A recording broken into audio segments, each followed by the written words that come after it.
My name is Harper. I am 31 years old and I am a forensic fraud investigator. Imagine standing in a room full of people you have known your entire life as your own sister points a trembling finger right at your face and accuses you of stealing a $50,000 diamond ring. Imagine the crushing silence that follows when not a single family member steps up to defend you. But what she did not know was that I had already filmed the real thief red-handed. I was just waiting for the perfect moment to let the truth completely destroy her perfect lie. Perfect lie. Before I reveal exactly how I dismantled their lives, take a second to hit like and subscribe. If you believe the truth always comes to light, and tell me in the comments where you are watching from right now. The clinking of crystal champagne flutes echoed across the luxurious rooftop venue overlooking the glittering Chicago skyline. The autumn breeze carried the scent of expensive perfume and roasted duck as 100 perfectly dressed guests gathered to celebrate a milestone. It was the 5th wedding anniversary of my older sister Jessica and her husband Marcus. Jessica wore a silk gown that cascaded perfectly to the floor, her hair styled in effortless waves that probably took a stylist 3 hours to achieve. She was 33 years old and still the undisputed golden child of our family. Beside her stood Marcus, a 35-year-old African-American real estate developer whose blinding smile and magnetic charm had won over every single person in our family the moment he stepped into our lives 5 years ago. Marcus raised his glass to the crowd, the city lights reflecting off the heavy gold Rolex on his wrist. It was a beautiful watch. It was also a watch he absolutely could not afford. As a forensic fraud investigator, my entire career is built on noticing the things people try desperately to hide. I trace hidden assets, uncover shell companies, and expose financial lies for a living. And while everyone else saw a wildly successful developer toasting to his beautiful wife, I saw a man drowning in debt. I had heard the whispers circulating through the downtown financial sector. Lenders were pulling out of his luxury housing projects. Contractors were complaining about unpaid invoices, but you would never know it looking at him tonight. He played the part of the wealthy provider flawlessly, and my parents ate up every single second of it. My mother and father stood at the front of the crowd beaming with pride as they gazed at Jessica. My mother reached out to adjust the collar of Marcus' suit, treating him more like a prized son than a son-in-law. They were completely captivated by the illusion of wealth and status. Meanwhile, I was standing near the back by the dessert table, holding a lukewarm glass of sparkling water. Not once during the entire evening had my parents introduced me to any of Marcus' wealthy colleagues.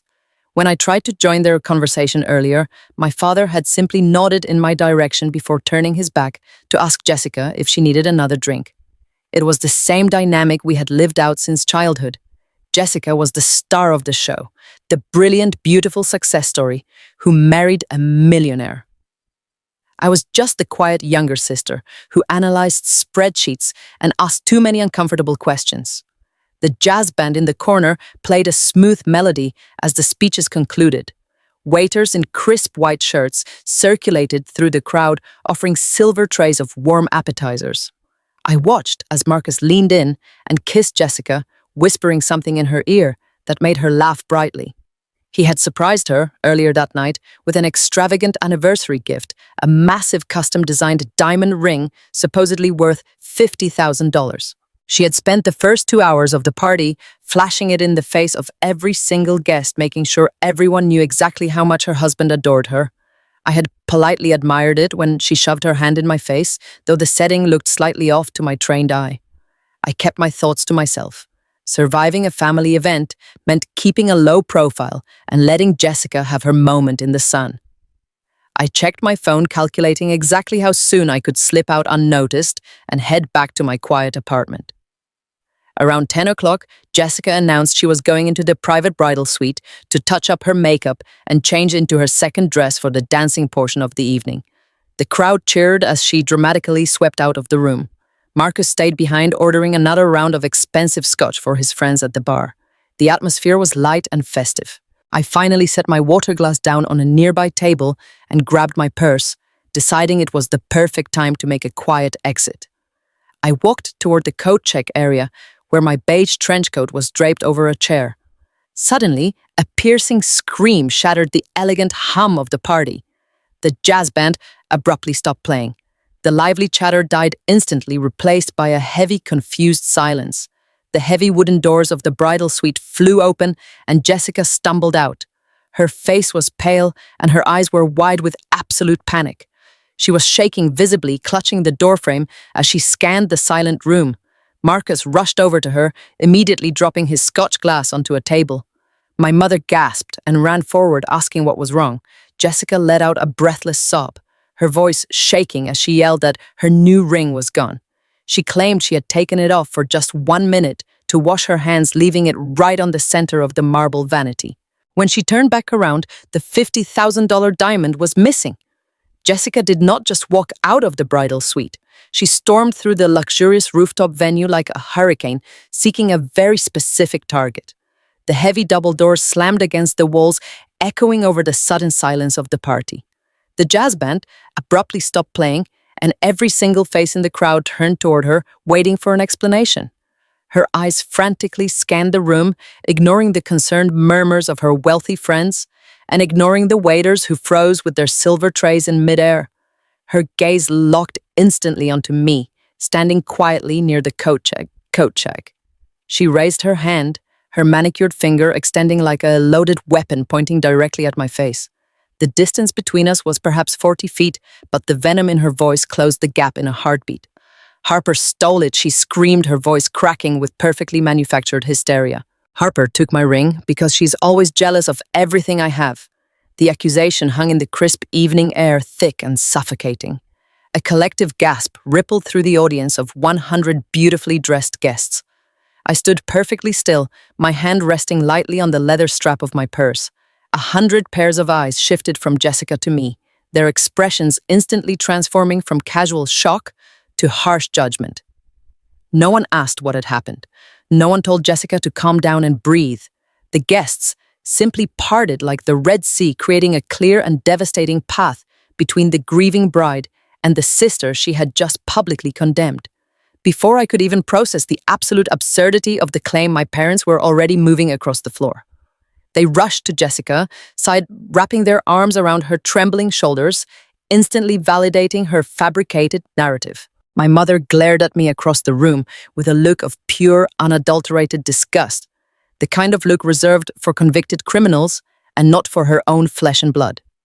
"I cannot believe you would do this to your own sister on her special anniversary night."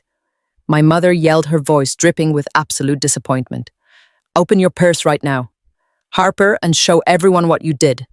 My father stepped forward, his face flushed dark red with anger, demanding that I hand over my bag immediately. He did not ask if I was innocent. He did not pause for a single second to consider the logical gaps in the story. In their eyes, Jessica was the tragic victim, and I was the bitter, unmarried sister who had finally snapped under the weight of my own envy. Then came Marcus. He strode across the floor, his designer shoes clicking sharply against the polished wood. He stopped mere inches from my face, towering over me, radiating a quiet but intensely dangerous hostility. "Hand it over right now, or I am calling the Chicago police," he threatened, his voice kept low enough that only the front row of guests could hear the full malice behind his words. "You are not leaving this rooftop until my wife gets her diamond back. You have crossed the line this time, Harper, and I will make sure you pay for it." I refused to give them the satisfaction of watching me break down. I did not cry. I did not raise my voice or scramble to nervously defend myself. I knew from years of trauma that anything I said would be immediately twisted into a desperate admission of guilt. Slowly and deliberately, I unlatched my leather handbag. I turned it completely upside down, letting my wallet, my car keys, my lipstick, and my corporate security badge clatter onto the glass table next to me. The bag was completely empty. There was no $50,000 ring hidden inside. For a fraction of a second, a tiny flicker of uncertainty crossed my father's face. The crowd remained deadly quiet, waiting to see what would happen next. But Jessica was not finished with her performance. She let out another dramatic sob, breaking away from my mother's tight grip. She marched straight over to the chair where I had draped my beige trench coat earlier that evening. She did not even bother to search the right pocket or pat down the lining. She reached her hand directly into the deep left pocket with absolute mechanical precision, as if she already knew exactly what was hiding inside. Her hand emerged, clutching a small black velvet pouch. She pulled the delicate drawstrings open and tipped it over her palm. The massive diamond fell out sparkling brilliantly under the warm patio lights. The entire crowd erupted into a loud chorus of shocked murmurs and whispers. "Look!" Jessica cried out, holding the ring high in the air for everyone to witness the undeniable proof. She hid it in her coat pocket so she could steal it and leave early. The final verdict was instantly sealed in the harsh court of public opinion. I was permanently labeled the jealous thief. I looked at my parents, who were now proudly consoling a victorious Jessica. I looked at Marcus, who was staring at me with a cold, triumphant smirk resting on his face. He truly believed he had won the room and secured his twisted plan, but he was severely underestimating his opponent. I did not utter a single word of defense to the crowd. I calmly gathered my keys and my wallet from the glass table, leaving the empty purse behind as a silent statement. I looked Jessica dead in the eyes, turned my back on my entire toxic family, and walked straight toward the exit doors. I left my beige coat draped over the chair. I left my family reputation on that rooftop forever. The elevator ride down to the parking garage was completely dead silent.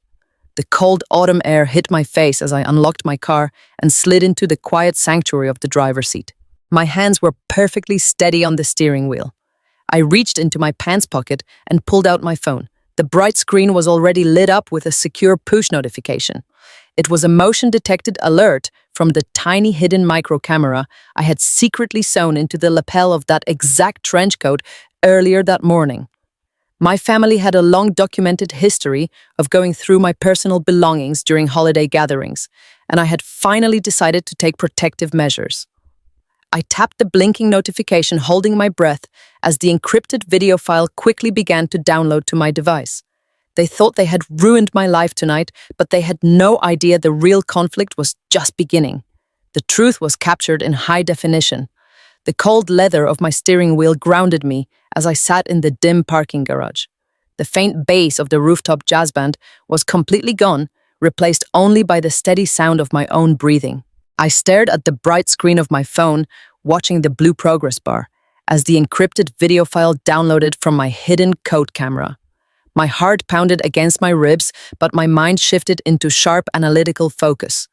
As a fraud investigator, I was trained to separate emotion from evidence. I took a deep breath and pressed play. The footage was incredibly clear, captured in crisp high definition. It started about an hour earlier, right around the time Jessica stood up to give her glowing anniversary speech. I watched the digital timestamp tick forward. While every single guest had their eyes glued to my sister, the camera angle caught movement in the background. Marcus quietly slipped away from the main table. The video showed him walking casually toward the coat check area, making sure no one was watching him. My stomach twisted into a tight knot as I watched my brother-in-law approach my chair. He looked around one last time, his eyes darting across the empty hallway. Then, with practiced speed, he reached into his expensive suit jacket, pulled out the small black velvet pouch, and shoved it deep into the left pocket of my beige trench coat. He smoothed the fabric down, turned on his heel, and walked right back to his wife with that same charming magnetic smile on his face. He had orchestrated the entire thing. The fake theft, the public humiliation, the perfect framing.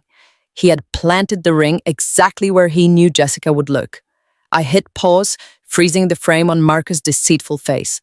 A wave of profound disgust washed over me.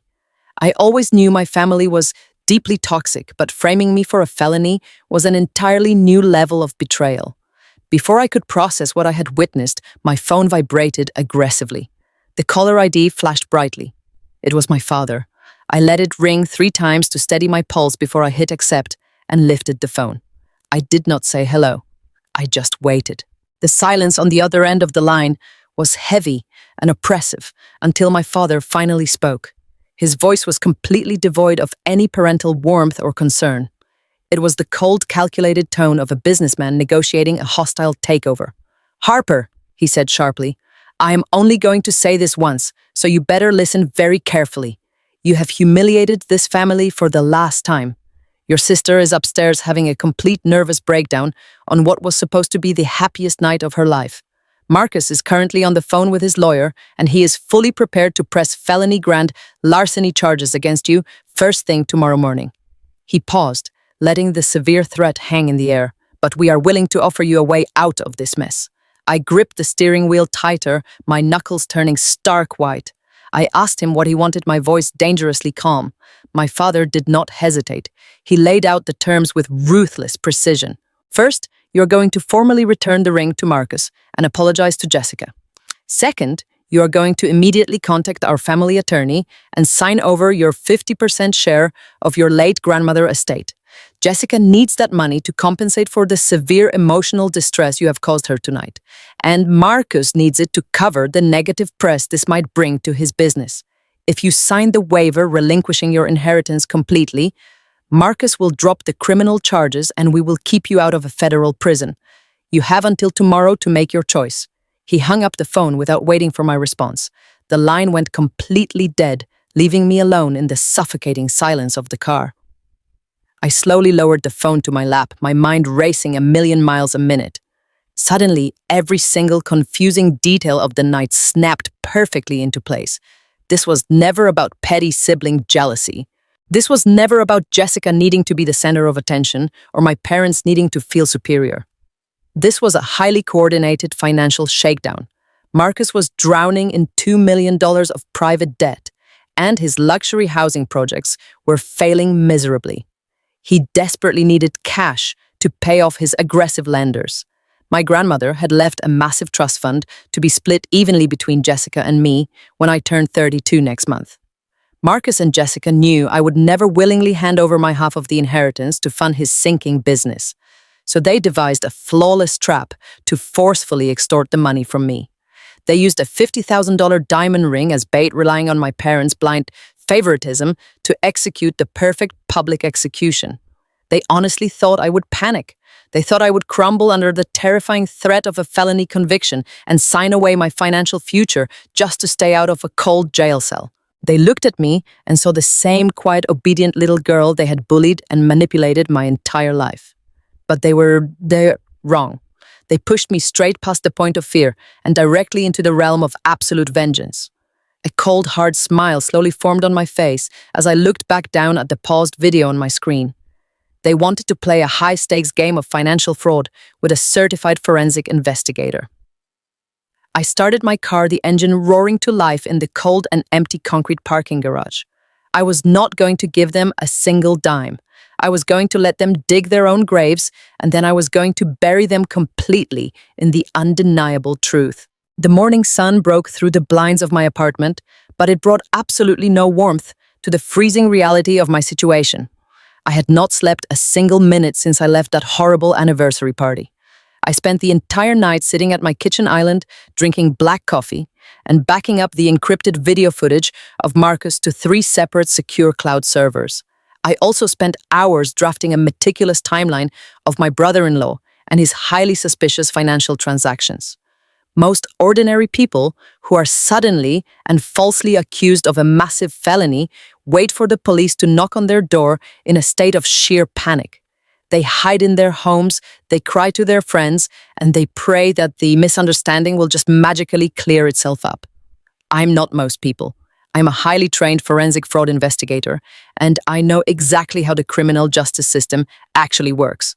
In the eyes of the law, the first person to file an official police report immediately controls the initial narrative. I took a cold shower, put on my sharpest navy blue corporate suit, and drove my car straight into the heart of the city. I was heading to the main Chicago Police Department precinct in my district.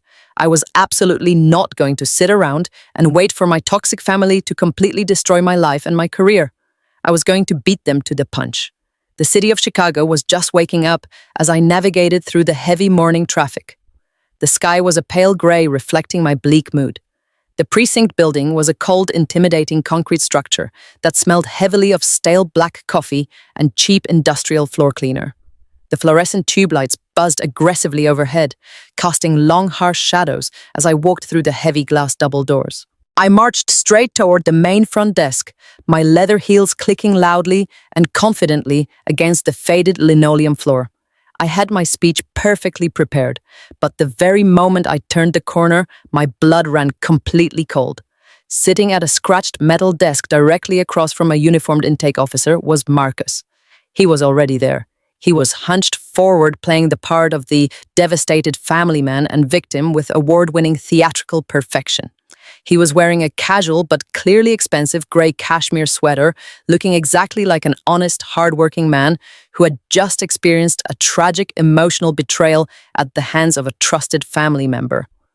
I stopped dead in my tracks, watching him actually wipe a completely fake tear from his eye as he handed a thick stack of printed papers to the tired officer. He was already officially filing the grand larceny report against me. He had beaten me here by a matter of minutes. Marcus suddenly glanced up from the desk and saw me standing there in the lobby. For a tiny fraction of a second, his grieving victim act dropped completely and a cold, deeply arrogant smirk flashed across his handsome face. He knew he had the upper hand, but he quickly replaced that smirk with a look of theatrical shock and fear. He immediately pointed his finger right at me. "Officer, that is her," he said, his voice loud enough for every single person in the waiting room to hear clearly. "That is my sister-in-law, Harper. That is the exact woman who stole my wife $50,000 diamond anniversary ring last night." The intake officer stood up, placing his hand defensively on his utility belt. I did not flinch. I did not raise my voice or act like a terrified suspect. I walked directly up to the metal desk, reached into my tailored suit jacket, and pulled out my government-issued identification along with my heavy corporate investigator badge. I placed them flat on the scratched metal surface right on top of Marcus' police report. "My name is Harper," I said, speaking clearly and evenly to the shocked officer. "I am a certified forensic fraud investigator. I am here right now to formally report a malicious false accusation of grand larceny and an ongoing attempt at criminal extortion by this man sitting right here." The loud commotion instantly caught the attention of a senior detective who walked out from a glass-walled back office. He introduced himself briefly as Detective Miller. He looked deeply exhausted, holding a lukewarm cup of coffee in his hand, but his dark eyes were incredibly sharp and observant. He looked at Marcus, who was now acting deeply offended, and then he looked at me and my credentials on the desk.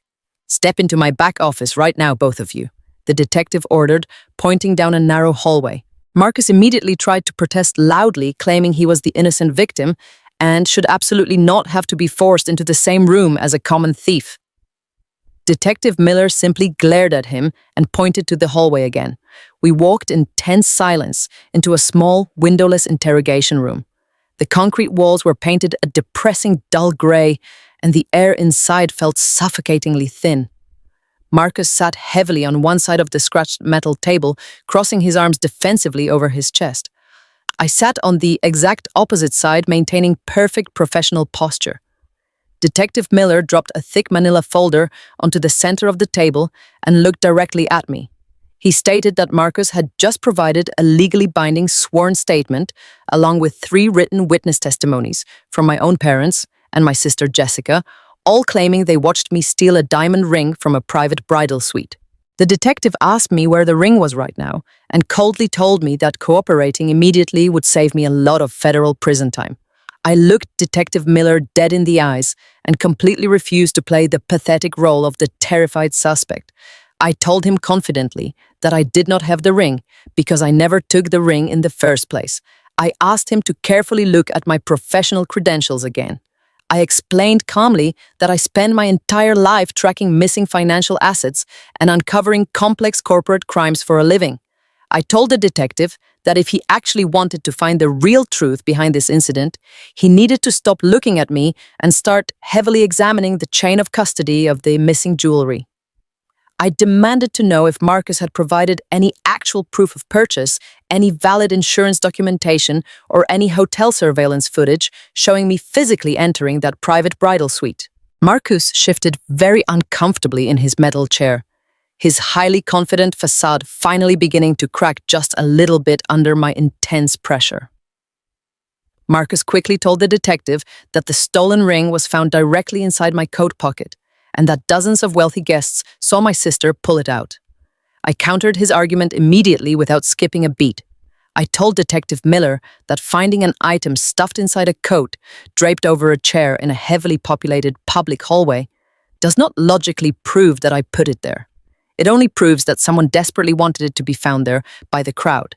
I strongly demanded that the detective pull the current financial records of Marcus Real Estate Development Firm. I told the detective that Marcus was currently $2 million in debt to highly aggressive private lenders and was incredibly desperate for liquid cash to save his failing business reputation. Detective Miller held up his hands suddenly, stopping my rapid-fire forensic analysis. He looked incredibly annoyed by my demands, but he slowly opened the thick manila folder anyway. He pulled out a single piece of crisp white paper and slid it across the metal table directly toward me. "You are completely wrong about the financial motive," Harper, the detective said in a flat, serious tone. "If this guy simply needed $50,000, he would not go through the massive legal trouble of framing a certified fraud investigator." I looked down at the piece of paper on the table. It was a certified professional jewelry appraisal document, officially signed and dated just 3 days ago. My eyes rapidly scanned the printed lines of text, and my heart practically skipped a beat in my chest. The official document did not value the diamond ring at $50,000. The certified appraisal listed the actual insured value of the custom diamond at exactly $150,000. Detective Miller leaned forward, resting his elbows heavily on the table. "Marcus did not just file a standard police report against you this morning," the detective explained quietly. "He also filed a massive insurance claim right before he walked into this precinct. And since the missing ring is formally valued at over $100,000, this is no longer just a simple family dispute over a stolen wedding trinket.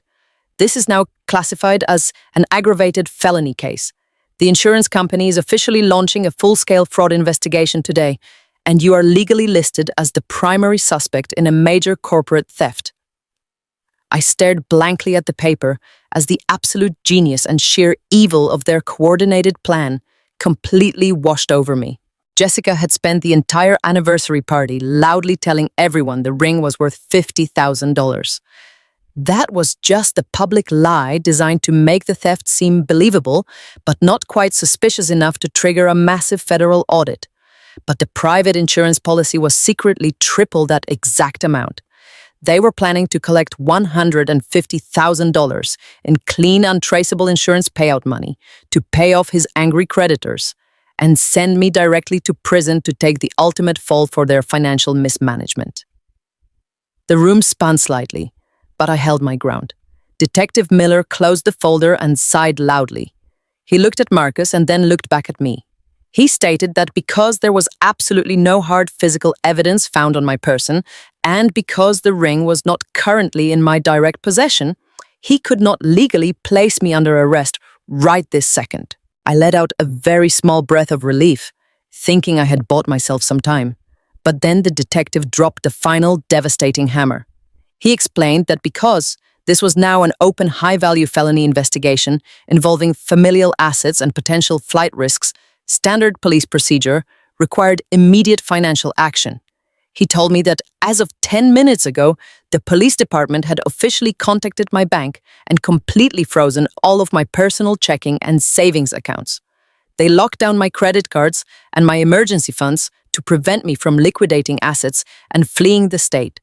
I was allowed to walk out of that police precinct a free woman for now, but I was completely and utterly financially locked out of my own life.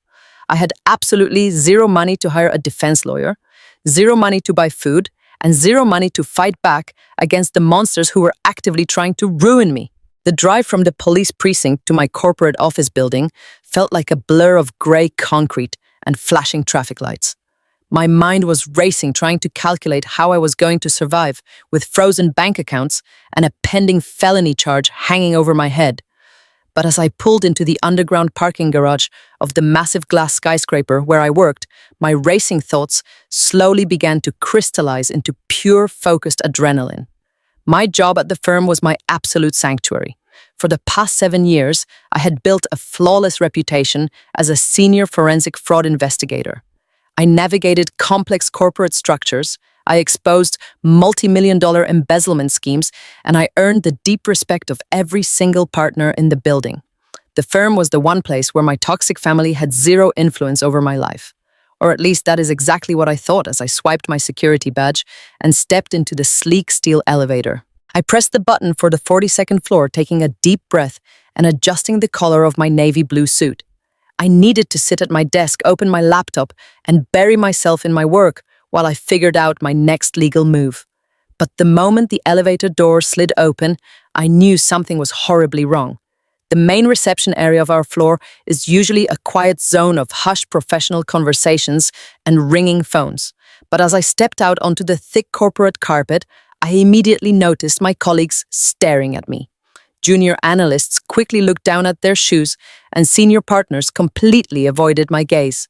A cold knot formed in the pit of my stomach as I walked past the front desk and turned the corner toward the Human Resources Department. Through the heavy glass walls of the main HR conference room, I saw her, Jessica. My sister was sitting in a plush leather chair, clutching a shredded tissue to her chest and weeping with absolute theatrical perfection. Sitting directly across from her, handing her a glass of water, was my department head, Richard, and our lead human resources director. I stopped dead in my tracks, staring through the glass in pure disbelief. Jessica was wearing a conservative beige sweater and minimal makeup, looking like a fragile, traumatized victim seeking desperate shelter. She had actually bypassed building security, claiming it was a severe family emergency, just to bring her calculated destruction directly into my professional sanctuary. She did not just want me arrested. She wanted me completely stripped of my identity, my income, and my dignity. I pushed open the heavy glass door without knocking. The three of them looked up instantly. Jessica let out a sharp, dramatic gasp and actually shrank back into her leather chair as if my mere physical presence terrified her. Richard stood up immediately, his face completely unreadable, but his posture rigid and defensive. "Harper," he said, his voice flat and devoid of the usual professional warmth we shared, "we need you to step inside and close the door behind you." I walked into the room, my eyes locked entirely on my sister. She refused to look at me, keeping her tear-filled eyes focused on the floor. Richard crossed his arms and let out a heavy sigh. He explained that Jessica had arrived 30 minutes ago in a state of extreme distress. She had generously come to warn the firm that their top forensic investigator was currently the prime suspect in a major felony grand larceny investigation involving a stolen diamond ring valued at $150,000. She even brought a copied police report and the official insurance claim documents to prove it. She told Richard she felt a moral obligation to protect the reputation of the firm from my supposed criminal behavior. It was a masterclass in psychological manipulation. She was using my own spotless corporate environment against me, turning my strict ethical guidelines into the very weapon that would execute my career. I turned my attention away from my sister and looked directly at Richard. I calmly explained that these accusations were completely fabricated and that I was the victim of a targeted financial shakedown by my brother-in-law. I told him I had already visited the police precinct this morning to file my own counter-report, but I could see the cold corporate reality settling into Richard's eyes. He shook his head slowly, stepping out from behind the conference table. "Harper, you know exactly how our industry works," he said, his tone entirely corporate and legally binding. "Our firm handles highly classified financial data for international banks and federal agencies.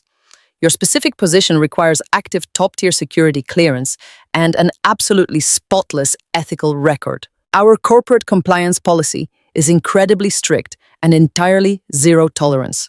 Even the mere existence of a pending felony investigation against you automatically triggers a mandatory security protocol. We cannot legally allow you to access our proprietary servers or handle client funds while you are under active investigation for high-value theft." He looked down at his desk and then delivered the absolute crushing blow. "Effective immediately, you are suspended from all duties without pay, pending the final legal resolution of this criminal matter. Please hand over your access badge and your company phone." The words hung in the sterile air of the conference room, suspended without pay. My police frozen bank accounts flashed in my mind. Jessica had perfectly anticipated my every single move. She knew that without my salary, I would have absolutely no way to survive the lengthy legal battle they were setting up. She wanted me starved out, broken down, and begging them for a plea deal that involved signing over my inheritance. I looked at Jessica and saw the faintest trace of a triumphant smile briefly touch the corner of her lips before she hid her face in her tissue again. She thought she had delivered the fatal strike. She thought I was going to cry or beg for my job or start screaming like a lunatic right there in the HR lobby. But my panic instantly dissolved into pure ice-cold fury. I did not shed a single tear.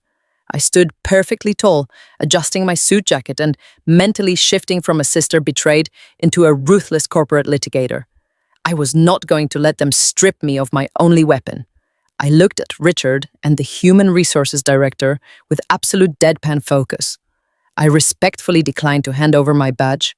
Right this second, I said, my voice dropping to a low, highly authoritative register. You are both well aware of the federal labor laws regarding wrongful suspension based on unsubstantiated third-party claims. I have not been formally arrested. I have not been formally indicted by a grand jury. Furthermore, bringing an unauthorized non-employee into a secure data floor to discuss private personnel matters is a massive violation of our client confidentiality agreements. If you lock me out of this building today, based solely on the dramatic tears of a woman who bypassed security, I will immediately file a massive wrongful suspension and corporate negligence lawsuit against this firm. I will drag both of you into a very public discovery phase, and I will personally ensure our biggest clients find out exactly how easily their secure data environment was breached by a crying civilian. The room went completely dead silent. The human resources director swallowed hard, her eyes darting nervously toward Richard. They knew I was absolutely right. They knew I was the best investigator they had, and they knew I knew exactly how to dismantle their corporate compliance defense. Richard held up his hands in a cautious, placating gesture. He did not want a massive public lawsuit any more than he wanted a suspected felon on the payroll. We need to follow protocol, Harper, he said quietly, but his defensive posture had completely crumbled. What exactly are you proposing we do right now? I leaned forward, resting my hands flat on the polished mahogany table. I am currently the lead investigator on 3 highly sensitive international accounts, I explained smoothly. If I abruptly vanish today, those clients will panic, and the firm will lose millions in billable hours and contract renewals. I require exactly 48 hours of restricted office access to properly clear my desk package, my active case files, and smoothly transition my clients to the junior partners. After 48 hours, I will voluntarily step back and accept the unpaid administrative leave while I clear my name. But until then, I keep my badge, I keep my office, and I keep my computer access. Richard looked at the HR director, who gave a very slow, reluctant nod. It was a perfectly logical corporate compromise that protected the firm from both liability and client panic. Richard agreed to the terms, but warned me that my server access would be heavily monitored.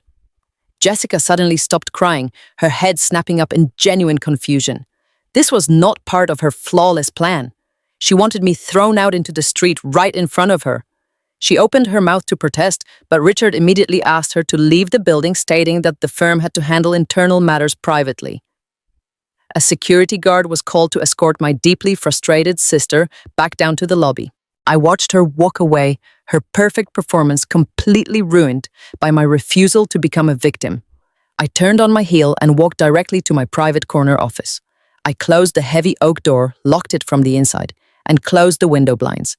I did not waste a single second packing up any client files. That was just a convenient lie. I had fought tooth and nail for this 48-hour window for one very specific reason. I sat down in my ergonomic leather chair, woke up my dual monitors, and opened the firm highly classified proprietary financial databases. These were the exact same encrypted global tracking systems we used to hunt down offshore shell companies and international money launderers. Systems that standard police detectives like Miller did not have the jurisdiction or the budget to access. I cracked my knuckles and typed the official name of Marcus Real Estate Development Firm into the main search bar. I hit enter. If Marcus was hiding $2 million in dirty debt, I was going to find every single deeply buried secret he had. The green loading bar flashed across my screen, illuminating my dark office. I was no longer just trying to clear my name. I was preparing to completely obliterate his entire financial existence. The dual monitors cast a cold blue glow across my empty office as I stared into the proprietary financial tracking software. This was the exact system our firm used to dismantle international money laundering rings and expose offshore tax evasion. I rested my fingers on the keyboard and typed the official registered name of my brother-in-law real estate development firm. Marcus had spent the last 5 years aggressively branding himself as a visionary luxury developer in the Chicago market. He drove a $100,000 sports car and bought my sister custom designer gowns for every single family holiday. My parents constantly bragged to their friends about his massive high-rise projects. But as the secure database began pulling his public tax filings and cross-referencing them with global banking registries, the flawless illusion he had constructed completely shattered right before my eyes. The first red flag appeared in the property deeds for his flagship downtown development. Marcus had legally transferred the primary ownership of the construction site to a holding company 3 months ago. When I ran a deep trace on that holding company, I discovered it was not a legitimate investment firm at all.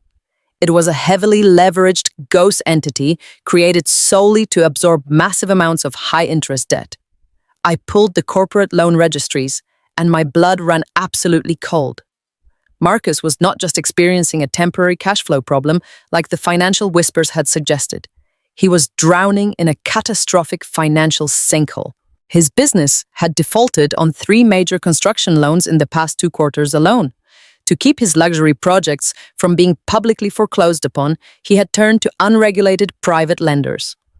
I opened a secure encrypted terminal and bypassed the standard public records to access the shadow lending networks. My screen populated with a long list of highly aggressive private equity contracts signed directly by Marcus. These were not standard bank loans with manageable interest rates.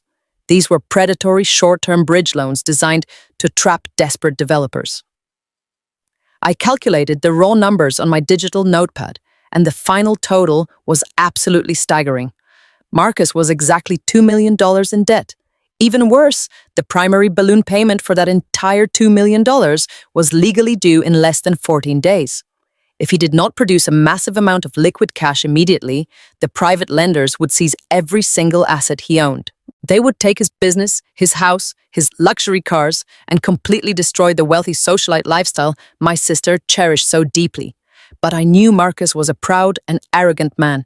He would never allow his financial empire to publicly collapse and humiliate him in front of his high society friends. He needed a brilliant and completely untraceable way to generate hundreds of thousands of dollars overnight. My mind immediately flashed back to the $50,000 diamond anniversary ring and the certified appraisal document Detective Miller had shown me at the police precinct earlier that morning. $150,000 in insured value.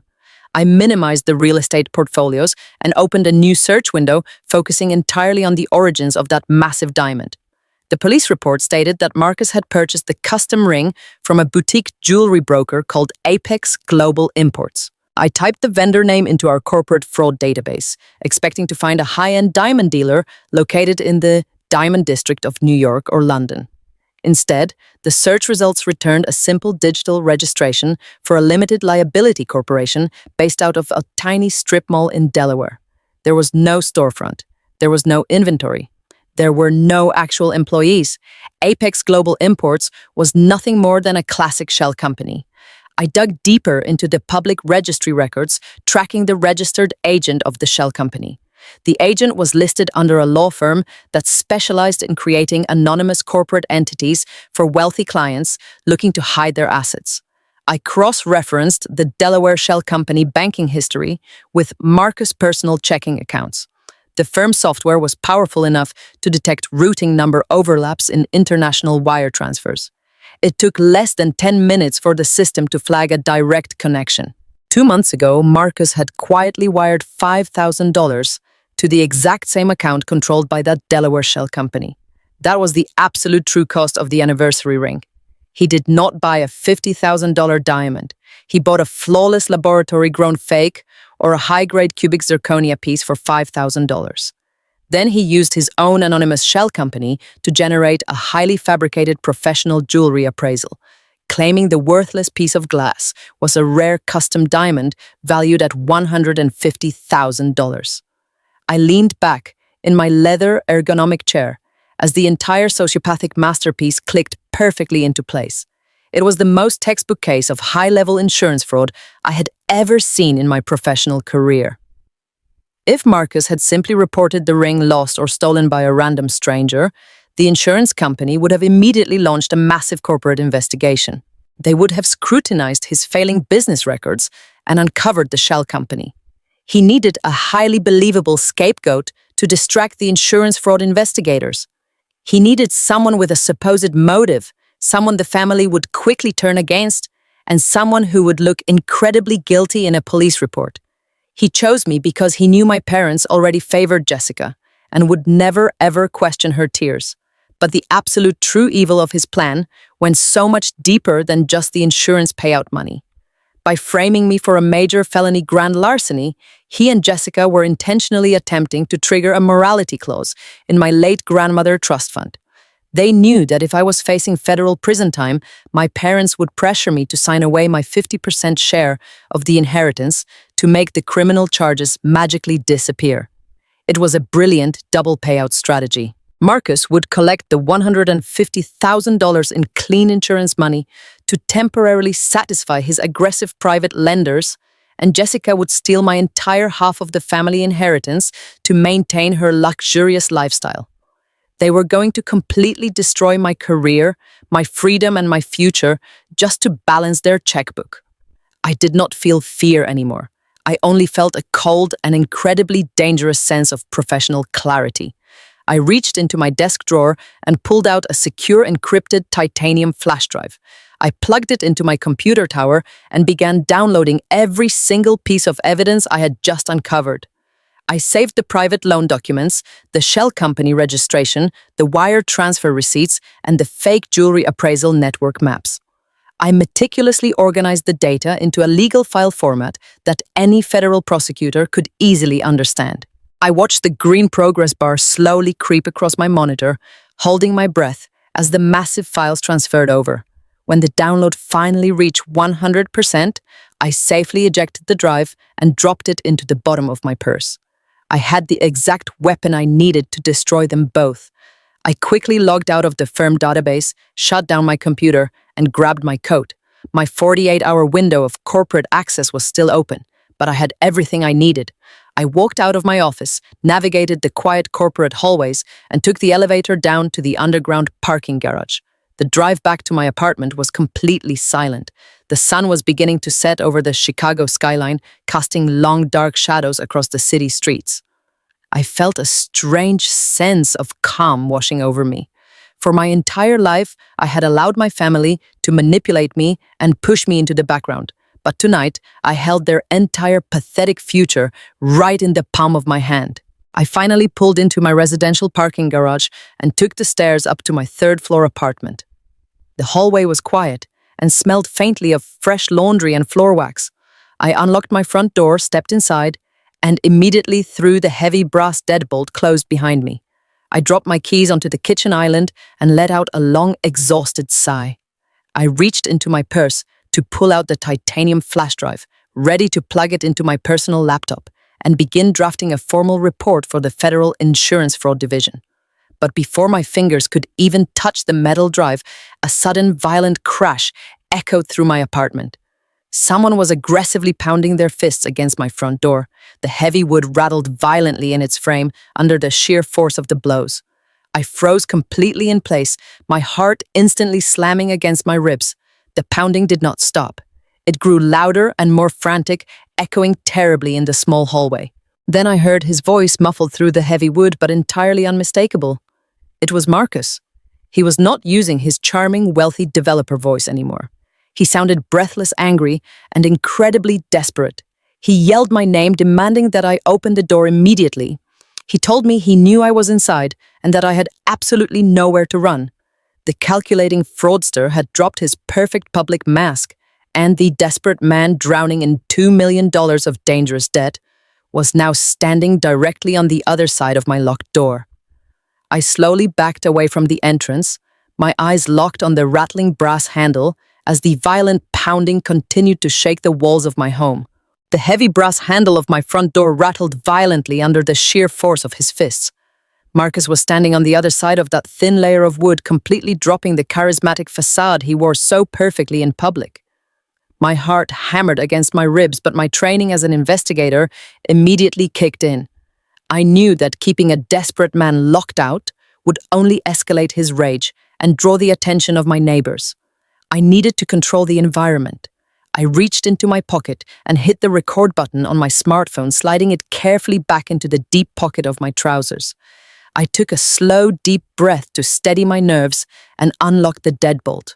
The door flew open instantly, pushing me back a step. Marcus stood in the hallway, breathing heavily. His custom-tailored suit jacket was crumpled, and his expensive silk tie was loosened around his neck. The confident, wealthy real estate developer from the anniversary party was completely gone. In his place was a cornered animal, sweating and desperate for a way out of a $2 million trap. He stepped into my apartment without waiting for an invitation, using his large frame to force me backward into the living room. He kicked the front door shut behind him, and the heavy slam echoed through the quiet space. He looked around my modest apartment with a sneer of deep contempt before turning his dark, aggressive gaze back to me. He did not bother with pleasantries or fake family warmth. He reached into his jacket pocket and pulled out a thick stack of legal documents folded in thirds. He threw them aggressively onto my kitchen island. The papers fanned out across the smooth granite surface, revealing the bold legal heading of my grandmother estate trust. He took another step toward me, closing the physical distance between us until I could smell the stale scotch on his breath. "Sign the papers, Harper," he demanded, his voice dropping to a low, menacing gravel. "I am not playing games with you anymore. You're going to sign over your 50% share of the inheritance right now, and I will make this entire nightmare disappear. I will call the police precinct. I will tell Detective Miller that Jessica suddenly remembered misplacing the ring herself, and the grand larceny charges against you will vanish into thin air. You get to keep your freedom and your precious corporate job, and Jessica gets the financial compensation she deserves for the severe emotional trauma you caused her." I stood my ground, refusing to let him see even a single ounce of fear in my eyes. I looked down at the inheritance waiver and then back up at his sweating face. I told him calmly that we both knew this had absolutely nothing to do with Jessica's emotional trauma. I told him I knew about the diamond being a fake from a Delaware shell company, and I knew he was drowning in $2 million of unregulated private debt. The moment the words left my mouth, the temperature in the room seemed to drop 10 degrees. Marcus froze completely. His eyes widened for a fraction of a second in pure shock before his expression darkened into something truly terrifying. He stepped even closer, towering over me and intentionally using his physical size to trap me against the edge of the kitchen counter. The heavy silence stretched between us, thick and suffocating. "You think you are so incredibly smart?" he whispered, his voice trembling with a terrifying mix of rage and absolute panic. "You think your little corporate spreadsheets and your forensic databases make you invincible.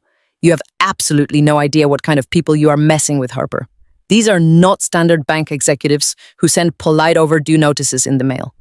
These are dangerous men who do not care about your secure office building or your legal rights.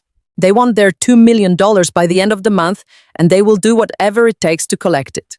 He leaned in so close I could feel the heat radiating off his skin. He placed his large hands flat on the counter on either side of my waist, completely caging me in. He tilted his head, his eyes entirely devoid of any human empathy. "If I go down because you refuse to sign these papers, I am not going down alone. I know exactly where you live. I know exactly what time you walk to your car in the underground parking garage. If my private lenders decide they want to send a violent message about unpaid debts, I might just accidentally give them your home address instead of mine. After all, you are the wealthy sister with the massive trust fund now. I'm sure they would absolutely love to pay you a late-night visit to discuss your financial obligations." The subtle threat of physical violence hung heavy and toxic in the air. He was implying that he would hand me over to ruthless loan sharks if I did not legally surrender my grandmother money to save his life. A normal person would have screamed or tried to push him away or started crying out of pure terror, but I was recording every single syllable that came out of his mouth. He was legally handing me a textbook case of criminal extortion and terroristic threatening on a silver platter. I knew I needed to defuse the immediate physical danger and get him out of my apartment before his desperation turned into actual physical violence. I forced my breathing to become shallow and rapid, perfectly mimicking the exact physical symptoms of a severe panic attack. I let my shoulders slump forward and I looked away from his piercing gaze, staring submissively at the floor. I let my hands tremble visibly as I reached out and touched the edge of the legal documents. "Okay," I whispered, letting my voice crack with carefully manufactured defeat. "Please, just back away from me, Marcus. You win. I will give you the inheritance money. I just want this entire nightmare to be completely over. I cannot go to federal prison, and I cannot have dangerous people showing up at my home. I will sign the waiver for you and Jessica." The tension instantly drained from his massive shoulders. He let out a loud, arrogant breath of relief and stepped back from the kitchen counter, giving me room to breathe. A sick, triumphant smile spread across his face as he watched me physically break down. He truly believed he had completely crushed my spirit. He reached into his pocket and pulled out a heavy gold pen, placing it forcefully on top of the legal papers. "Do it right out now," he commanded, tapping his finger against the signature line. I shook my head slowly, keeping my eyes downcast, playing the part of the broken sister flawlessly. "I cannot sign it without a public notary and family witnesses." I stammered, my voice intentionally weak and shaky. "The estate lawyers will completely reject the transfer if it looks like I signed it under physical duress in an empty apartment. You know how strict the trust guidelines are. We need to do this the right way, or the bank will freeze the funds for months pending an investigation." I looked up at him with tear-filled eyes. "Tell Mom and Dad to organize a formal family dinner at a public restaurant in exactly 2 days. Bring Jessica. Bring the inheritance documents and a certified notary. I will sit down at the table in front of our entire family and I will legally sign away my 50%. You will get your money to pay off your lenders and you will drop the criminal charges against me that same night." Marcus narrowed his eyes, studying my face intensely for any sign of deception. But I was a professional at reading and masking human behavior. All he saw was a terrified woman desperately trying to save her own life. He slowly picked up the gold pen and slid the documents back into his suit jacket. 2 days, he said sharply, his voice echoing with absolute authority. "We are having dinner at the Prime Steakhouse downtown this Friday at 7 o'clock. If you do not show up, or if you try to pull any corporate legal tricks, I swear to you, Harper, I will make one phone call and your life will become a living hell. Do not test me." He turned around and walked toward the front door. He did not look back as he threw the deadbolt open and stepped out into the hallway, slamming the door shut behind him. The heavy thud shook the walls of my apartment. I stood completely frozen in the middle of my kitchen, listening intently as his heavy footsteps faded down the corridor and the elevator doors dinged shut. Only then did I let out a long, steady breath. The terrified trembling in my hands vanished instantly, replaced by cold, absolute certainty. I reached into my pocket and pulled out my smartphone. The screen was still glowing red, indicating the audio recording had captured every single second of his violent threats and extortion demands. I stopped the recording and immediately uploaded the encrypted audio file to my secure cloud server. I opened my email application and attached the recording to a high-priority message addressed directly to my personal defense attorney and Agent Reynolds at the Federal Insurance Fraud Division. I typed out a brief message explaining that the suspect had just escalated the situation from simple grand larceny to criminal extortion and physical intimidation. I told them the trap was officially set for Friday night at the Prime Steakhouse and requested an immediate undercover police presence. I hit send, watching the confirmation icon pop up on my screen. Marcus walked out of my apartment, fully believing he had completely conquered me and secured his financial salvation. He had absolutely no idea that he had just signed his own federal prison sentence. He thought Friday night was going to be my absolute surrender. It was actually going to be his public execution. the heavy silence of my apartment pressed against me after Marcus finally left. I had the audio recording of his violent extortion attempt safely backed up on 3 different secure cloud servers and sent directly to my personal defense attorney. It was the perfect leverage to keep myself out of a physical jail cell. But as a forensic fraud investigator, I knew that simple extortion was absolutely not enough to put him away for good. Extortion was a dangerous game of he said, she said in a courtroom, and high-priced defense attorneys could easily spin my audio recording as a desperate man making empty emotional threats during a highly stressful family crisis. I needed cold, hard, undeniable proof of the underlying federal crime. I needed to completely expose the massive insurance fraud. To do that, I realized I had to find the actual physical ring. Marcus had planted it in my coat pocket at the anniversary party, but I had left the coat draped over the chair when I walked out. The official police report stated the ring was completely missing when they finally searched my coat. That meant Marcus had quietly retrieved it from my pocket before the police ever arrived at the venue. He had a fake piece of cubic zirconia worth $5,000 and an active insurance claim for $150,000. He absolutely could not keep the fake ring in his physical possession because if the Federal Insurance Fraud Division ever demanded an independent physical appraisal, his entire house of cards would instantly collapse. He had to dispose of the physical evidence quickly and completely. He had to turn that worthless piece of glass into whatever quick cash he could get to feed his highly aggressive private lenders. My mind raced as I opened my personal laptop on the kitchen island. I had 48 hours until the mandatory family dinner on Friday night. I needed to meticulously retrace his exact steps from the very moment I left that rooftop venue. I started with the most basic open-source intelligence available to any investigator: social media. I pulled up Jessica's public profile. She had spent the entire night of the anniversary party posting endless photos and videos of her glamorous, wealthy lifestyle. I slowly scrolled through her timeline, paying very close attention to the background details and the digital timestamps. At 11:15 that night, she posted a tearful, dramatic video from the back of a luxury rideshare car, claiming she was heading home completely devastated by the cruel actions of her own sister. But Marcus was not sitting next to her in that car. She briefly mentioned to her followers that her brave husband had stayed behind to deal with the venue management and speak to the local police detectives. That specific detail gave me a massive geographical window. I picked up my phone and called my oldest friend in the security industry, a licensed private investigator named Michael. Michael owed me a massive professional favor from a complex corporate embezzlement case we had solved together 2 years ago. I quickly explained my desperate situation and asked him to run the license plate of Marcus' expensive sports car through the municipal toll tag tracking system.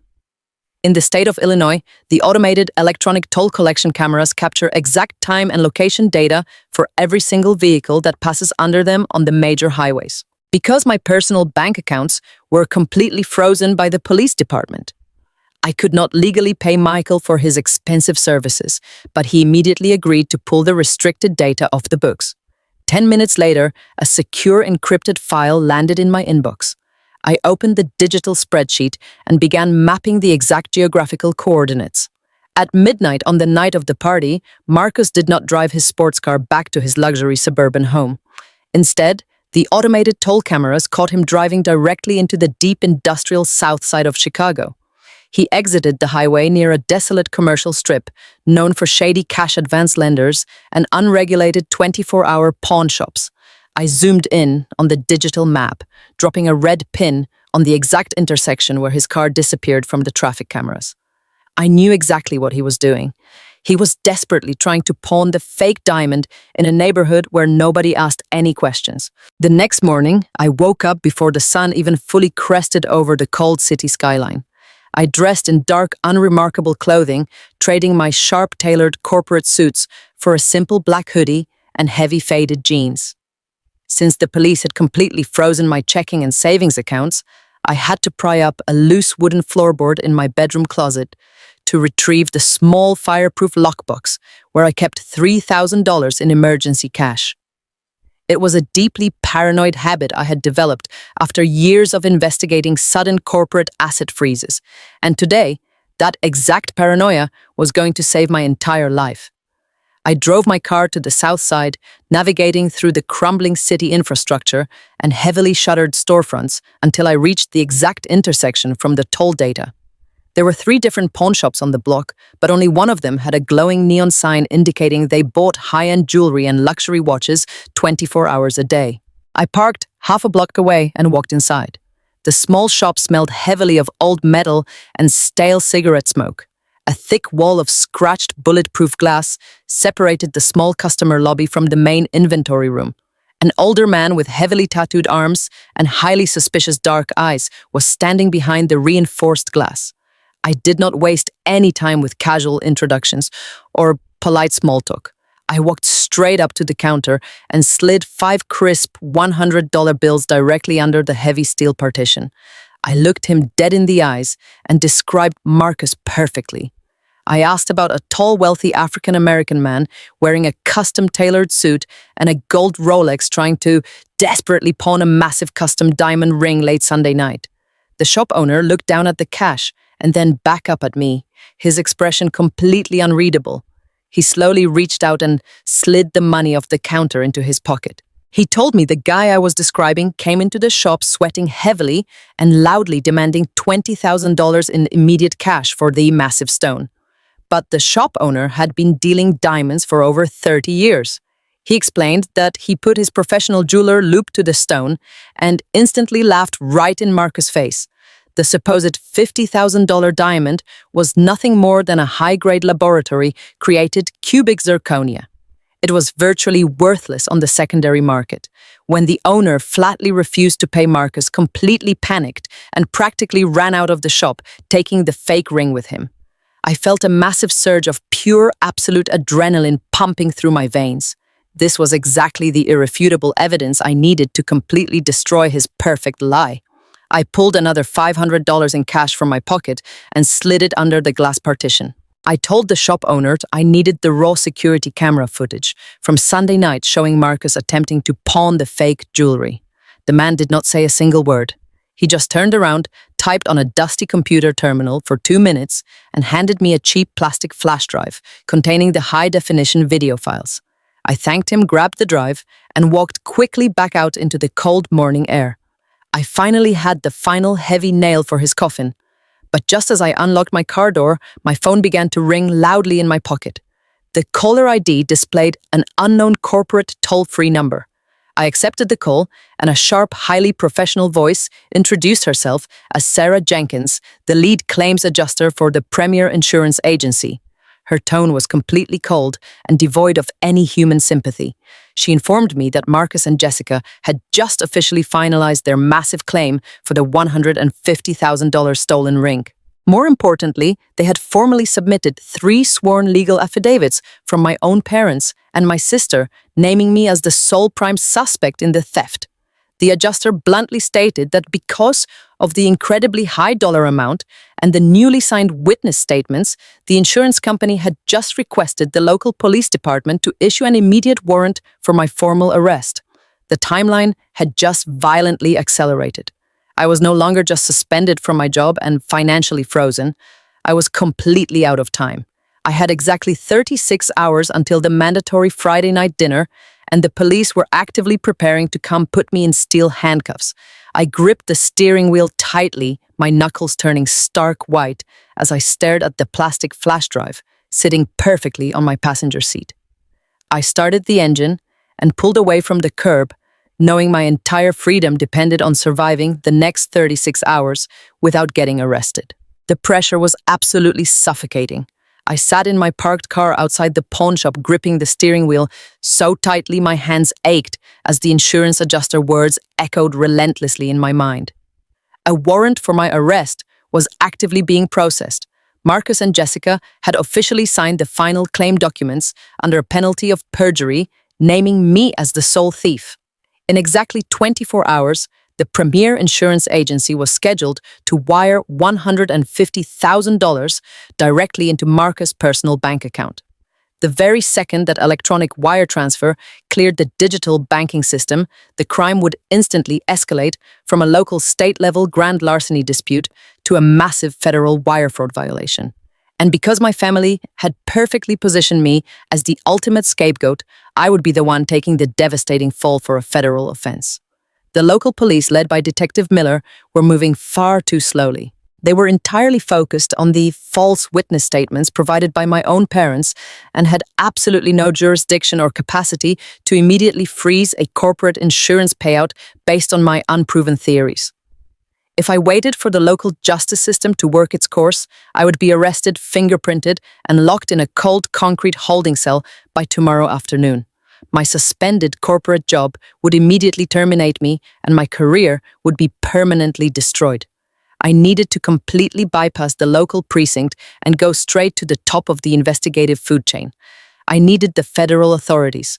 I pulled my car out of the gritty Southside neighborhood and drove to a quiet public park, sitting under the shade of a massive oak tree. I could not risk using my home internet connection or my suspended corporate network, which was currently being monitored by human resources. I opened my personal laptop on the passenger seat and connected to an encrypted mobile hotspot. I accessed a highly secure national directory used strictly by certified fraud examiners and federal agents. I was looking for one very specific name, Agent David Reynolds. He was a senior investigative director for the Federal Insurance Fraud Division, stationed right here in the Chicago field office.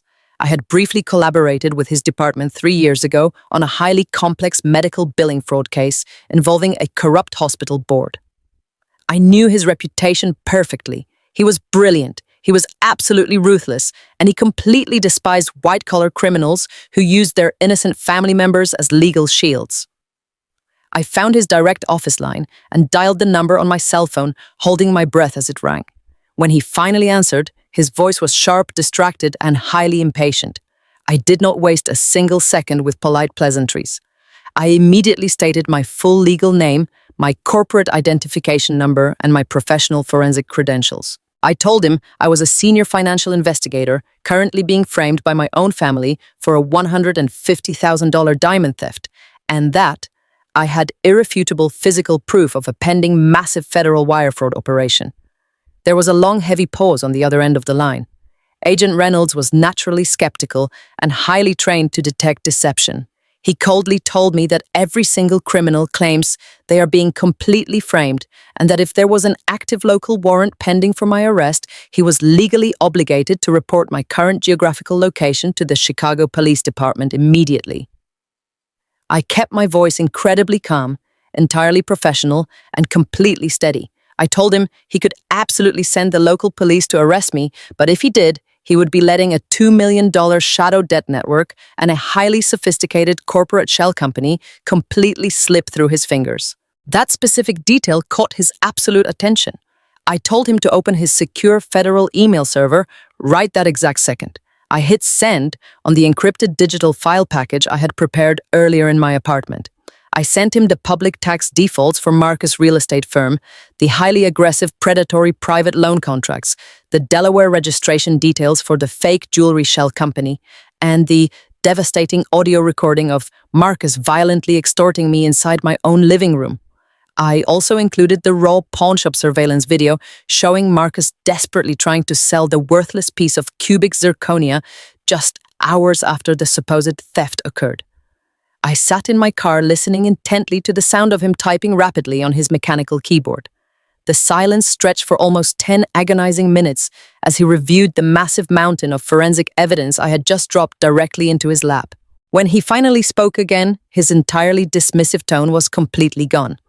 It was instantly replaced by the sharp, highly focused energy of a federal agent who had just been handed a massive career-defining case.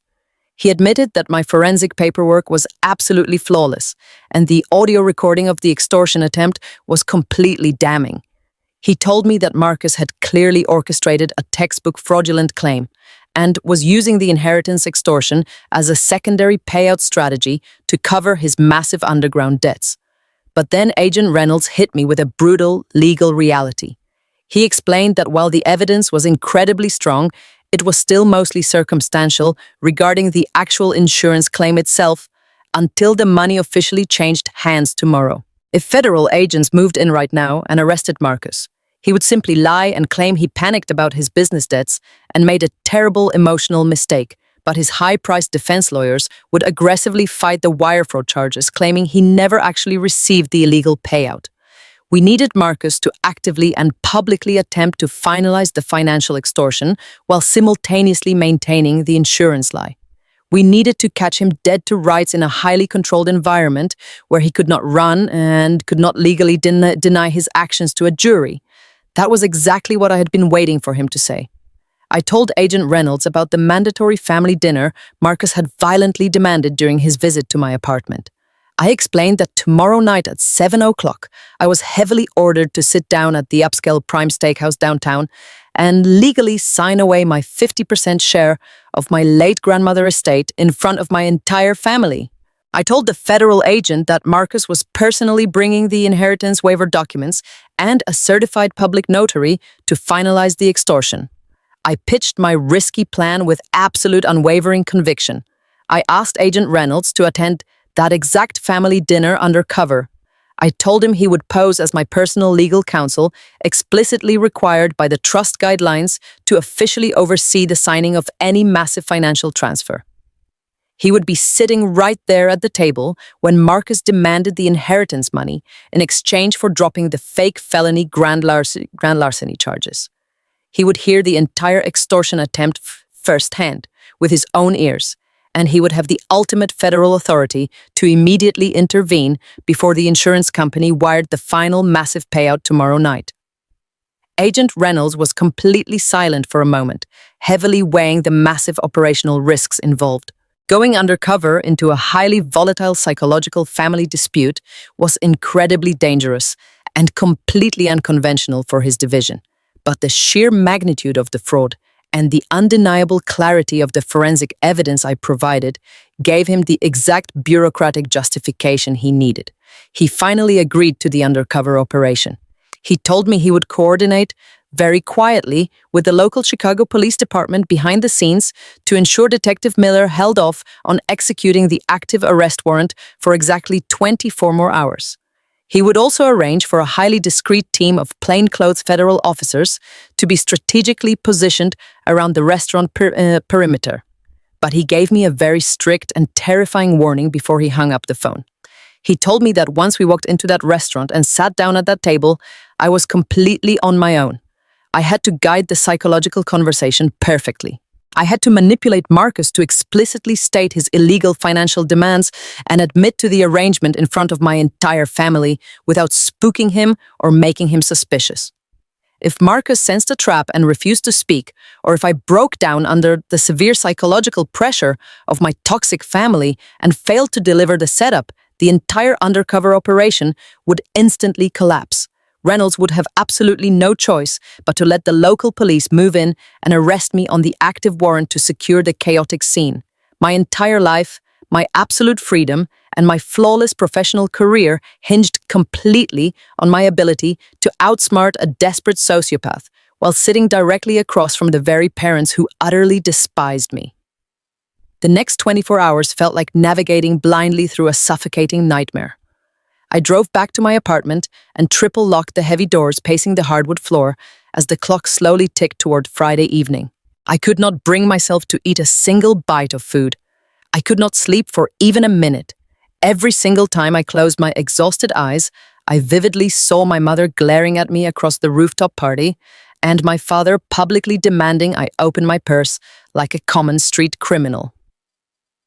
I realized with crushing absolute clarity that I was currently mourning the final ultimate death of my family. For 31 years, I had desperately tried to earn their genuine love and their basic respect. I had paid their mortgage bills, I had smiled politely through their constant insults, and I had constantly shrunk myself down to make Jessica feel bigger and brighter. But tomorrow night, I was going to walk into a public restaurant and completely destroy their golden child. I was going to send my charming brother-in-law directly to a federal penitentiary and expose my sister as a manipulative fraud to the entire world. My parents would never, ever forgive me for what I was about to do to their perfect image. But as I stared at my pale reflection in the bathroom mirror, the profound heavy grief slowly hardened into an unbreakable armor of pure absolute resolve. They had willingly thrown me to the wolves to protect a financial lie. They did not realize I had spent my entire life learning exactly how to lead the pack. Friday evening finally arrived, bringing a harsh, bitter chill to the city. The Chicago sky was incredibly dark and threatening, pouring a heavy cold rain over the slick concrete streets. I opened my closet and completely bypassed the soft neutral colors I usually wore to family events to blend in the background. I pulled out a sharp, custom-tailored charcoal gray suit that I reserved strictly for high-stakes corporate court depositions. I paired it with a crisp white blouse and simple, highly professional silver jewelry. I pulled my hair back into a tight, severe bun. I looked far less like a grieving, terrified sister and exactly like the ruthless senior forensic investigator I was born to be. This was absolutely no longer a family dinner to me. This was a calculated legal execution, and I was the judge. I grabbed my leather corporate briefcase containing my fully charged hidden tablet and walked out the door, locking my past behind me forever. The drive to the Prime Steakhouse took exactly 20 agonizing minutes, but it felt like an absolute eternity trapped inside my own mind.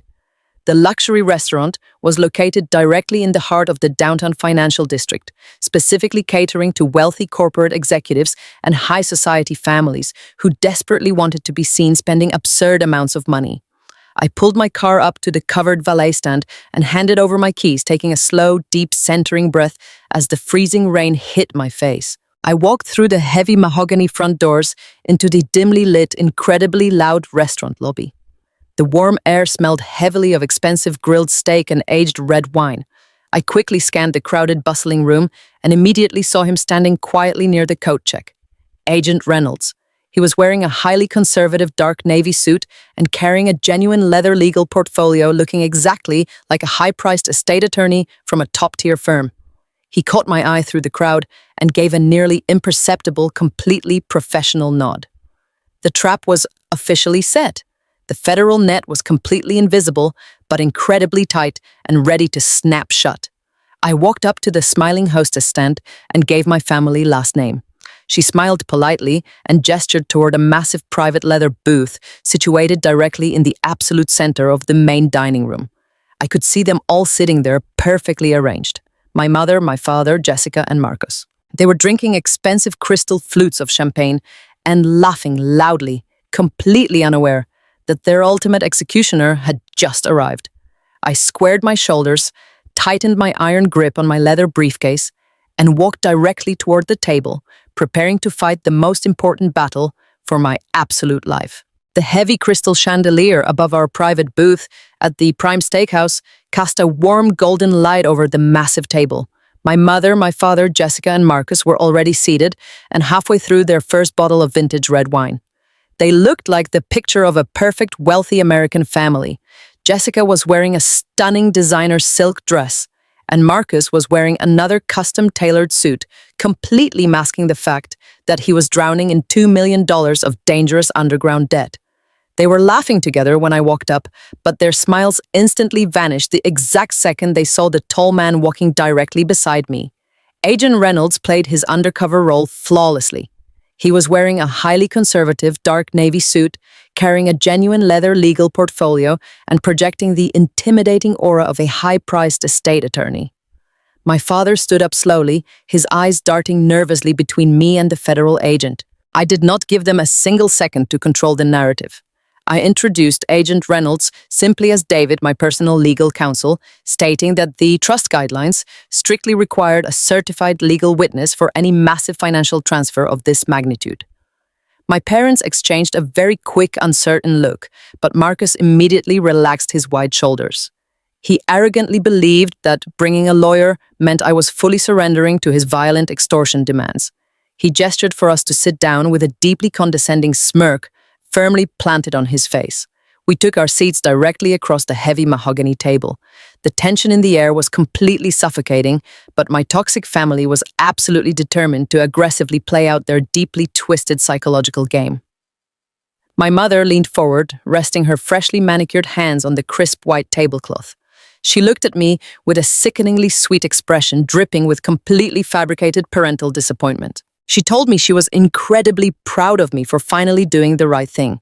She claimed that returning the inheritance money to Jessica was the only way to truly heal our broken family, and that they were willing to gracefully forgive my terrible criminal actions from the anniversary party.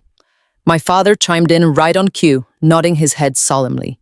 He stated that it takes a very big person to suddenly admit when they have made a massive legal mistake, and that keeping me out of a federal prison was their absolute top priority as loving parents. It took every single ounce of professional restraint in my entire body to keep my face completely neutral. They were actually sitting there in a crowded luxury restaurant, pretending to be merciful saviors, while actively participating in a highly coordinated financial shakedown. I slowly glanced over at Agent Reynolds, who was sitting perfectly still beside me. His face was an absolute mask of pure professional indifference, but I knew he was mentally recording every single spoken word of their illegal extortion attempt. Jessica absolutely could not resist the perfect opportunity to completely twist the psychological knife. She took a slow, deliberate sip of her expensive red wine and looked at me with pure venom burning in her dark eyes. She did not keep her voice down. In fact, she intentionally raised her volume, ensuring that the wealthy patrons sitting at the adjacent tables could clearly hear every single devastating word she said. She loudly proclaimed that the severe emotional trauma of having her $50,000 diamond ring stolen by her own sister had completely ruined her special anniversary night. She aggressively stated that she had hardly slept a single wink since that terrible Sunday night incident originally occurred. She dramatically claimed that the massive inheritance payout was barely enough to cover the deep psychological damage I had maliciously inflicted upon her perfect marriage. Several people at the surrounding tables actually stopped eating their expensive meals and turned their heads to actively stare at our private booth. The public humiliation was a highly deliberate and carefully calculated tactic.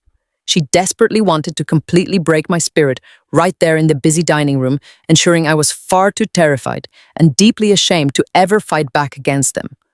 Marcus quickly saw the exact psychological opening he absolutely needed and decided to violently close the trap. He reached deep into the inside pocket of his expensive tailored suit jacket and proudly pulled out the thick stack of legal inheritance documents. He threw them incredibly forcefully onto the absolute center of the table. The heavy thud of the paper hitting the solid wood echoed sharply, cutting completely through the ambient noise of the restaurant. He pulled a heavy gold pen from his crisp shirt pocket and slammed it down directly on top of the printed legal waiver. "Sign the papers right now, Harper," he demanded, his voice instantly dropping to a low, highly aggressive register. "We have the certified public notary waiting in the lobby, and we are absolutely not leaving this table until you officially surrender your 50% share of the grandmother estate." He leaned entirely across the table, his eyes burning with absolute desperation and pure cold arrogance. He calmly told me that the very second my signature legally touched that exact piece of paper, he would kindly instruct the local police department to immediately drop the grand larceny felony charges against me. It was the absolute perfect spoken admission of criminal extortion delivered right in front of a senior federal agent. My heart pounded aggressively against my ribs like a heavy beating drum, but my hands were completely steady, safely resting on my lap. I looked closely at my mother, who was nodding encouragingly with a fake gentle smile. I looked intensely at my father, who was pointing impatiently at the thick legal document. I looked directly at Jessica, who was smiling widely with absolute wicked triumph. And finally, I looked straight into the dark, incredibly desperate eyes of Marcus. I slowly reached my right hand out, gently hovering my fingers directly over the heavy gold pen. The entire table collectively held their breath, entirely convinced they had completely broken the quiet younger sister and successfully secured their massive financial payout.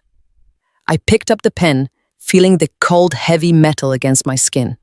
I held it firmly in my hand for exactly 3 agonizing seconds, letting them truly believe they had finally won the ultimate victory. Then, without breaking eye contact with Marcus, I smiled very coldly.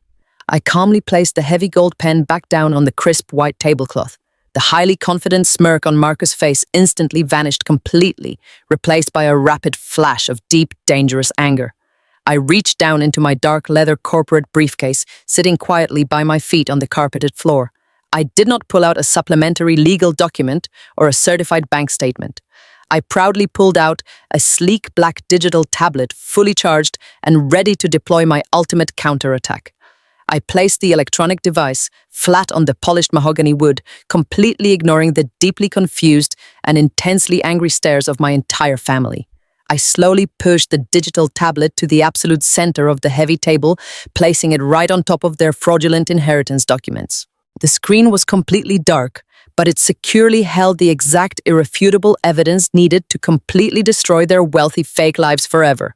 My father suddenly slammed his hand flat against the heavy wooden table, causing the expensive crystal wine glasses to rattle violently. "What exactly are you doing, Harper?" he loudly demanded, his voice rapidly rising with intense irritation. "We absolutely do not have time for any of your stupid corporate games right now. The public notary is waiting in the front lobby, and Marcus' private lenders are heavily expecting a firm legal confirmation tonight. Just pick up the pen and sign the damn paper so we can put this entire nightmare behind us completely."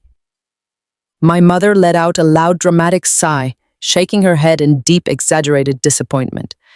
"You are always secretly trying to make simple things incredibly difficult for everyone else," she muttered bitterly. Jessica crossed her arms tightly over her chest, glaring directly at me with absolute pure hatred. "Just sign it already, you jealous thief," she hissed loudly, leaning entirely over the table. Marcus was completely silent. His dark eyes were locked entirely on the sleek black tablet sitting right on top of his financial salvation. He could magically sense that the fundamental dynamic of the entire table had just violently shifted. The wealthy, confident real estate developer was suddenly completely terrified of a simple electronic device. He reached his large hand out, attempting to aggressively swipe the tablet off the table and onto the floor. But Agent Reynolds moved with absolute lightning speed. The undercover federal agent reached his hand out and firmly grabbed Marcus' wrist, stopping his aggressive movement completely dead in its tracks. The physical intervention was incredibly sharp and deeply authoritative. The atmosphere at the table was completely frozen as Agent Reynolds maintained his iron grip on Marcus. The undercover federal agent slowly released the incredibly tense hold, allowing Marcus to pull his arm back. Marcus was breathing heavily, his chest heaving under his expensive tailored suit jacket. I did not blink a single time. I did not flinch or show even the slightest fraction of intimidation. I reached out with a perfectly steady hand and tapped the bright blue play button directly in the center of the dark tablet screen. The electronic device was wirelessly connected to a small but incredibly powerful Bluetooth speaker hidden deep inside my leather corporate briefcase resting on the floor. This specific setup ensured that the high-definition audio would carry perfectly clearly across the massive mahogany table, cutting completely through the ambient noise of the crowded luxury restaurant. The screen instantly illuminated the shocked and completely confused faces of my entire family, casting a cold digital glow over the crisp white tablecloth. The high-definition video file began to play, displaying the luxurious rooftop venue from Sunday night. The camera angle was slightly tilted, but entirely clear, capturing the exact wide perspective from the lapel of my beige trench coat draped over the wooden chair. The soft jazz band music floated out of the hidden speakers, perfectly recreating the festive atmosphere of the anniversary party. My parents leaned forward unconsciously, squinting their eyes at the bright digital screen, completely unable to comprehend what they were actually looking at. Jessica stopped glaring at me and stared intently at the tablet, her perfectly manicured eyebrows knitting together in deep, intense frustration. Then the vital movement on the screen started. The video clearly showed Marcus quietly slipping away from the main anniversary table, while every single guest was entirely focused on Jessica and her dramatic emotional speech. My mother let out a very small, completely confused breath as she watched her perfect, wealthy son-in-law cautiously approaching the coat check area. The high-definition footage captured every single damning, deliberate detail. It showed Marcus looking around nervously, his dark eyes darting across the empty public hallway to make absolutely sure no one was watching him. And then, with practiced mechanical speed, the video showed him reaching deep into his expensive suit jacket, pulling out the small black velvet pouch and shoving it incredibly forcefully into the deep left pocket of my beige coat. He carefully smoothed the fabric down completely, hiding the bulge, turned quickly on his heel, and walked right back to his beautiful wife, with that exact same charming magnetic smile proudly plastered on his face. The video abruptly stopped, and the tablet screen faded instantly to black. The heavy, crushing silence that rapidly fell over our private leather booth was absolutely deafening. The loud ambient chatter of the surrounding wealthy patrons seemed to completely fade away, leaving only the suffocating, undeniable tension of the absolute truth. My father stared blankly at the dark screen, his mouth slightly open, completely unable to mentally process the incredibly clear visual evidence his own brain had just received. My mother looked exactly as if she had just been violently physically struck. She slowly turned her head and looked directly at Marcus, her eyes wide with absolute sheer horror and deep, terrifying disbelief. Marcus was completely pale. The rich, highly confident color had entirely drained from his handsome face, leaving behind a sickly gray, terrified pallor. A thick, heavy bead of sweat rapidly formed on his forehead and slowly rolled down his temple, dropping silently onto his stiff white shirt collar. He frantically looked at my shocked father, and then desperately at Jessica, wildly trying to rebuild his completely shattered financial illusion. "It is a complete fake," he stammered, his voice cracking terribly under the immense, crushing psychological pressure of the moment. "It is a completely fabricated video. She used her advanced corporate computer software to completely edit that digital footage. Harper has always secretly hated me, and she's just trying to completely destroy our beautiful family by heavily manipulating digital images. I swear to you right now that video is entirely fake." He looked pleadingly at Jessica, begging her with his completely desperate eyes to blindly believe his pathetic, desperate lie. Jessica hesitated heavily, her lower lip trembling slightly under the bright restaurant lights. For a tiny fraction of a second, she actually desperately wanted to believe him. She desperately wanted to protect her wealthy socialite lifestyle from completely collapsing directly in front of her. She quickly opened her mouth to fiercely defend her lying husband and aggressively attack me again. But I absolutely did not give her the opportunity to speak a single solitary word. I reached out and calmly tapped the screen a second time, opening the heavily encrypted audio file I had secretly recorded inside my apartment 2 days ago. "I am an incredibly thorough senior forensic investigator." "Marcus," I said coldly, staring directly into his completely terrified eyes. "I absolutely never built a federal case on just one single piece of isolated evidence." I firmly pressed play. The crisp, incredibly clear audio recording began to play immediately through the hidden speaker, echoing aggressively across the heavy mahogany table. It was not a video, but the sound of his own deeply aggressive voice was entirely and absolutely unmistakable. The digital recording captured the exact terrifying moment. He violently slammed the heavy inheritance documents onto my kitchen island. Everyone sitting at the table heard his low, menacing growl, demanding that I immediately sign over my 50% share of the grandmother estate to make the fake felony charges magically disappear. My father closed his eyes tightly, his face violently twisting in profound, utter disgust as he listened to Marcus actively and violently extorting his youngest daughter. But the audio recording absolutely did not stop there. The hidden speaker loudly broadcasted the absolute darkest and most dangerous part of his violent threats. The entire table listened in completely stunned, paralyzed silence as Marcus openly and angrily admitted to owing exactly $2 million to highly aggressive, unregulated private lenders. They heard him explicitly threaten my physical safety, stating clearly that dangerous, violent men would definitely pay me a late-night visit if I stubbornly refused to surrender my legal inheritance. The devastating, terrifying reality of the $2 million underground debt completely shattered Jessica. The fake emotional trauma she had been actively projecting all evening instantly vanished completely, replaced by raw, absolute, terrifying panic. She realized in that exact horrifying moment that her perfect, luxurious marriage was a massive, complete financial lie. Her massive high-rise penthouse, her custom designer gowns, and her entirely wealthy social status were all entirely funded by dangerous predatory loans that were currently actively defaulting. Jessica suddenly pushed her heavy wooden chair back, the wooden legs scraping loudly and violently against the polished restaurant floor. She grabbed her expensive leather designer purse, her hands shaking entirely uncontrollably. "I cannot do this," she whispered, her voice completely devoid of any previous arrogance or cruel superiority. "I am leaving this restaurant right now. I am absolutely not listening to another single word of this insane garbage." She started to stand up desperately, trying to physically escape the incredibly suffocating public humiliation of the absolute truth. "Sit down, Jessica," I commanded, my voice echoing with the absolute unforgiving authority of a courtroom judge delivering a final verdict. "You have spent your entire pathetic life completely demanding to be the absolute center of everyone's attention. You are going to sit right there and carefully watch the grand finale of your beautiful, perfect anniversary." Agent Reynolds shifted slightly in his leather chair, his physical presence alone radiating enough heavy federal authority to make Jessica freeze completely in her tracks.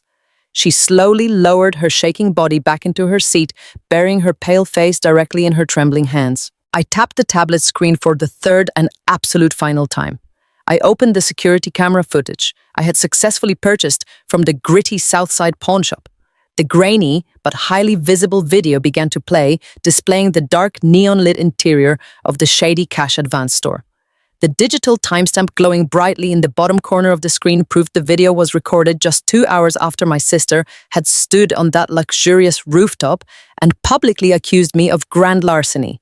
The footage clearly showed Marcus walking rapidly up to the scratched, bulletproof glass, entirely panicked and sweating incredibly heavily. It showed him pulling the supposedly stolen $50,000 custom diamond ring directly out of his pocket and aggressively shoving it under the heavy metal partition. The pawnshop owner took the massive stone, examined it closely with a professional jeweler loupe, and immediately started laughing right in his face. I had specifically enhanced the audio frequency on this exact video file to ensure every single person sitting at the table could clearly hear the brutal, completely undeniable final verdict. The old pawnbroker, heavily accented voice cut violently through the heavy silence of our restaurant booth, telling Marcus that the massive, beautiful stone was absolutely nothing but a cheap piece of high-grade laboratory cubic zirconia. The entire table heard the pawnbroker explicitly state the anniversary ring was completely worthless fake glass. The video showed Marcus aggressively snatching the fake ring back and practically running entirely out of the small shop in pure absolute financial terror. I reached out and slowly turned the digital tablet screen off completely. The electronic device went completely dark, perfectly reflecting the heavy crystal chandelier hanging brightly above us.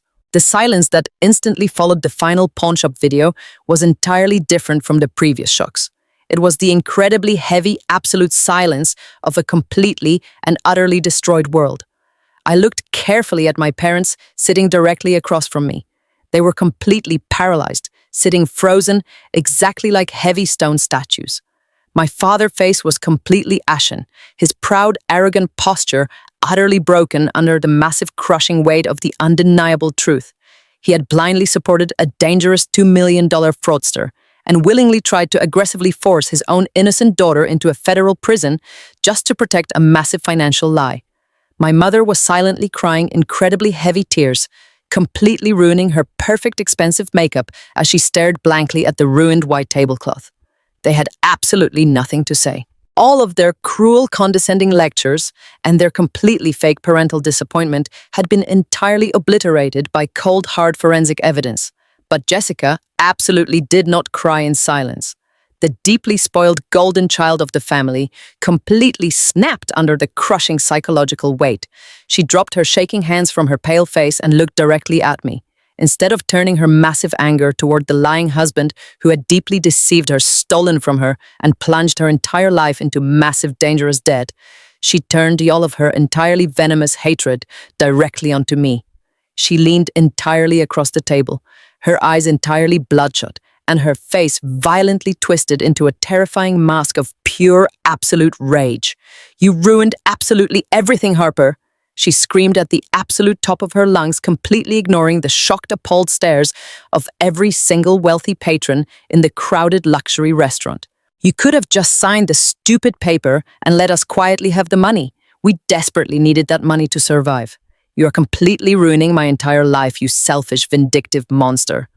Her deeply twisted logic was absolutely staggering, but entirely expected based on our deeply toxic family history. Even faced with absolute undeniable physical proof of criminal extortion and massive corporate insurance fraud, she still fully believed that I was entirely obligated to proudly sacrifice my entire future just to peacefully save her pathetic illusion of endless wealth. But while Jessica was verbally melting down in a completely psychotic rage, Marcus was rapidly crossing the absolute dangerous threshold of human desperation. His entire $2 million survival plan had just publicly and violently exploded directly in his face. He absolutely knew the federal insurance company was going to completely deny his massive claim tomorrow morning. He deeply knew his dangerous private lenders were going to immediately seize every single asset he legally owned and violently hunt him down in the dark city streets. His deeply arrogant brain completely short-circuited, bypassing all rational logic and diving straight into raw, violent, animalistic survival mode. He let out a loud, terrifying, primal roar of pure, absolute, unhinged rage. He planted his massive hands firmly on the edge of the heavy mahogany table and violently launched his large, muscular body entirely across the center of the leather booth. He was completely ignoring me and entirely ignoring my wildly screaming sister. His dark, highly aggressive eyes were locked exclusively on the small black digital tablet peacefully sitting innocently on the white tablecloth. He desperately and entirely insanely believed that if he could just physically smash the electronic device into 1,000 tiny broken pieces, he could somehow magically destroy all the encrypted digital evidence and instantly rewind the clock. He lunged entirely forward, his heavy hands reaching out exactly like aggressive, violent claws, attempting to completely crush the tablet and physically assault absolutely anyone who dared to stand in his path. The entire crowded restaurant rapidly erupted into absolute sheer terrifying panic as ceramic dishes violently shattered onto the hardwood floor and expensive crystal wine glasses completely exploded across the heavy wooden table. Agent Reynolds did not just hold Marcus back from smashing the tablet. The undercover federal agent stood up to his full imposing height, completely dominating the physical space of the shattered dining table. He twisted Marcus' arm sharply downward, forcing the much larger man to awkwardly stumble backward and collapse heavily into his leather chair. Marcus gasped loudly in sudden pain and complete shock, staring wildly at the man he firmly believed was just a high-priced estate attorney. Agent Reynolds reached deep inside his dark navy suit jacket, but he absolutely did not pull out a legal brief or a thick stack of corporate business cards. He pulled out a heavy gold federal badge, safely encased in thick black leather, and slammed it incredibly forcefully directly onto the few remaining unbroken inches of the mahogany table. My name is Special Agent David Reynolds, with the Federal Insurance Fraud Division. He announced, his voice completely devoid of any emotion and cutting through the chaotic restaurant noise like a sharp steel blade. He looked directly down at Marcus, who was now visibly trembling and breathing incredibly heavily. You made a massive catastrophic miscalculation tonight, Marcus. Attempting to officially claim $150,000 from a federally insured corporation using a completely fabricated local police report and a worthless piece of glass is a Class 2 felony. And attempting to violently extort your own family member to secretly cover up your massive shadow debts elevates this entire pathetic situation from a simple local state investigation to a massive federal indictment. We have your recorded threats, we have the pawn shop footage, and we know exactly who your dangerous private lenders are. You are completely out of moves, and you are absolutely out of time. Marcus stared at the heavy gold federal badge resting on the table, his jaw completely unhinged in absolute sheer terror. The rich, confident color had completely vanished from his face, leaving him looking exactly like a terrified, cornered animal. He wildly looked left and right, desperately scanning the crowded, upscale restaurant for any possible physical escape route or hidden backdoor. But before his completely panicked brain could even command his muscles to twitch, Agent Reynolds casually raised his right hand and gave a sharp, highly trained tactical signal directly toward the front of the steakhouse. The heavy mahogany front doors of the restaurant violently swung open, and the incredibly bright, flashing red and blue lights of multiple patrol cars parked directly outside completely illuminated the dark, rainy street. The harsh police lights bounced off the crystal chandeliers, casting strange, terrifying shadows across the dining room. 4 fully uniformed Chicago police officers stepped very purposefully into the main lobby, pushing past the completely shocked restaurant hostess and the highly confused management staff. Leading the tactical squad was Detective Miller, the exact same deeply exhausted local detective who had sat across from me in the cold precinct interrogation room just 2 days ago. But he absolutely did not look tired anymore. He looked entirely furious that a wealthy local real estate developer had aggressively used his busy police department to knowingly file a completely false and highly malicious grand larceny report against an innocent woman. The loud, frightened murmurs of the wealthy restaurant patrons completely died down into a terrified, absolute silence, as the heavy tactical boots of the advancing police officers echoed incredibly loudly against the polished hardwood floor. Every single diner in the luxury restaurant completely stopped eating and turned their heads to watch the massive public spectacle unfold. The officers marched directly toward our central private booth, entirely ignoring the shattered crystal wine glasses and spilled red wine that was rapidly staining the crisp white tablecloth. Marcus realized in that exact terrifying moment that his luxurious, wealthy life was officially and permanently over. There were absolutely no high-priced defense lawyers magically waiting in the wings to aggressively save him. There was no clever corporate financial loophole left to legally exploit. He was physically trapped in the absolute center of a high-society restaurant, completely surrounded by highly trained federal and local law enforcement officers. Detective Miller walked directly up to Marcus, pulling a heavy pair of steel handcuffs completely off his tactical utility belt. "Marcus, please, stand up slowly and place both of your hands entirely behind your back," the detective ordered, his voice echoing with absolute cold legal authority. Marcus was completely paralyzed by the sheer devastating magnitude of his completely public destruction. He looked desperately at Agent Reynolds, attempting to stammer out a pathetic apology, but absolutely no coherent words formed in his incredibly dry mouth. 2 uniformed police officers immediately stepped forward, grabbing Marcus roughly by his broad shoulders and physically hauling his massive frame entirely out of the comfortable leather booth. He absolutely did not fight back or violently resist the sudden physical arrest. The absolute crushing reality of his $2 million underground debt and his highly impending lengthy federal prison sentence had completely broken his deeply arrogant spirit. The loud metallic click of the heavy steel handcuffs snapping very tightly around his wrists echoed incredibly sharply across the completely silent and highly captivated dining room. Detective Miller began loudly and clearly reading Marcus his Miranda rights, reciting the cold legal warnings as the uniformed officers forcibly marched the entirely ruined real estate developer away from the shattered dining table. As Marcus was physically dragged past the wealthy patrons he had desperately tried to impress his entire pathetic life, Jessica finally snapped completely out of her frozen state of pure, unadulterated shock. The horrifying sight of her wealthy, handsome husband being treated exactly like a common violent street criminal completely shattered her deeply fabricated reality. She let out a piercing, completely hysterical scream that severely chilled the entire room, making several nearby diners physically jump in their padded leather seats. She scrambled frantically and entirely ungracefully out of the leather booth, her expensive designer silk dress violently catching on the sharp shattered glass currently covering the restaurant floor. She ignored the dangerous sharp shards completely dropping heavily onto her bare knees, right in the absolute middle of the main restaurant aisle.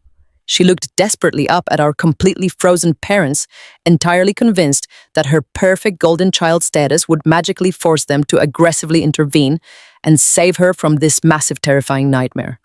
"Mom, please, you have to help us right now," she sobbed entirely uncontrollably, reaching her wildly trembling hands out toward my completely stunned mother. "Please, call the expensive estate lawyers immediately.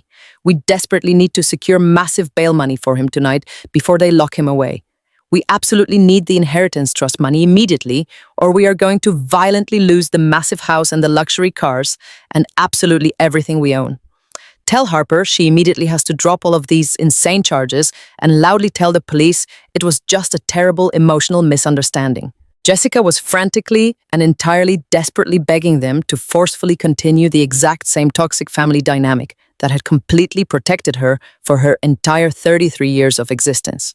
She fully and completely expected my parents to instantly turn their blinding, irrational anger directly toward me and loudly demand my complete absolute submission to immediately save her completely ruined life. She actually believed they would violently command me to confess to a fake federal crime just to stop her from loudly crying in a public space. But for the very first time in my entire painful existence, the deeply familiar toxic script completely and violently flipped.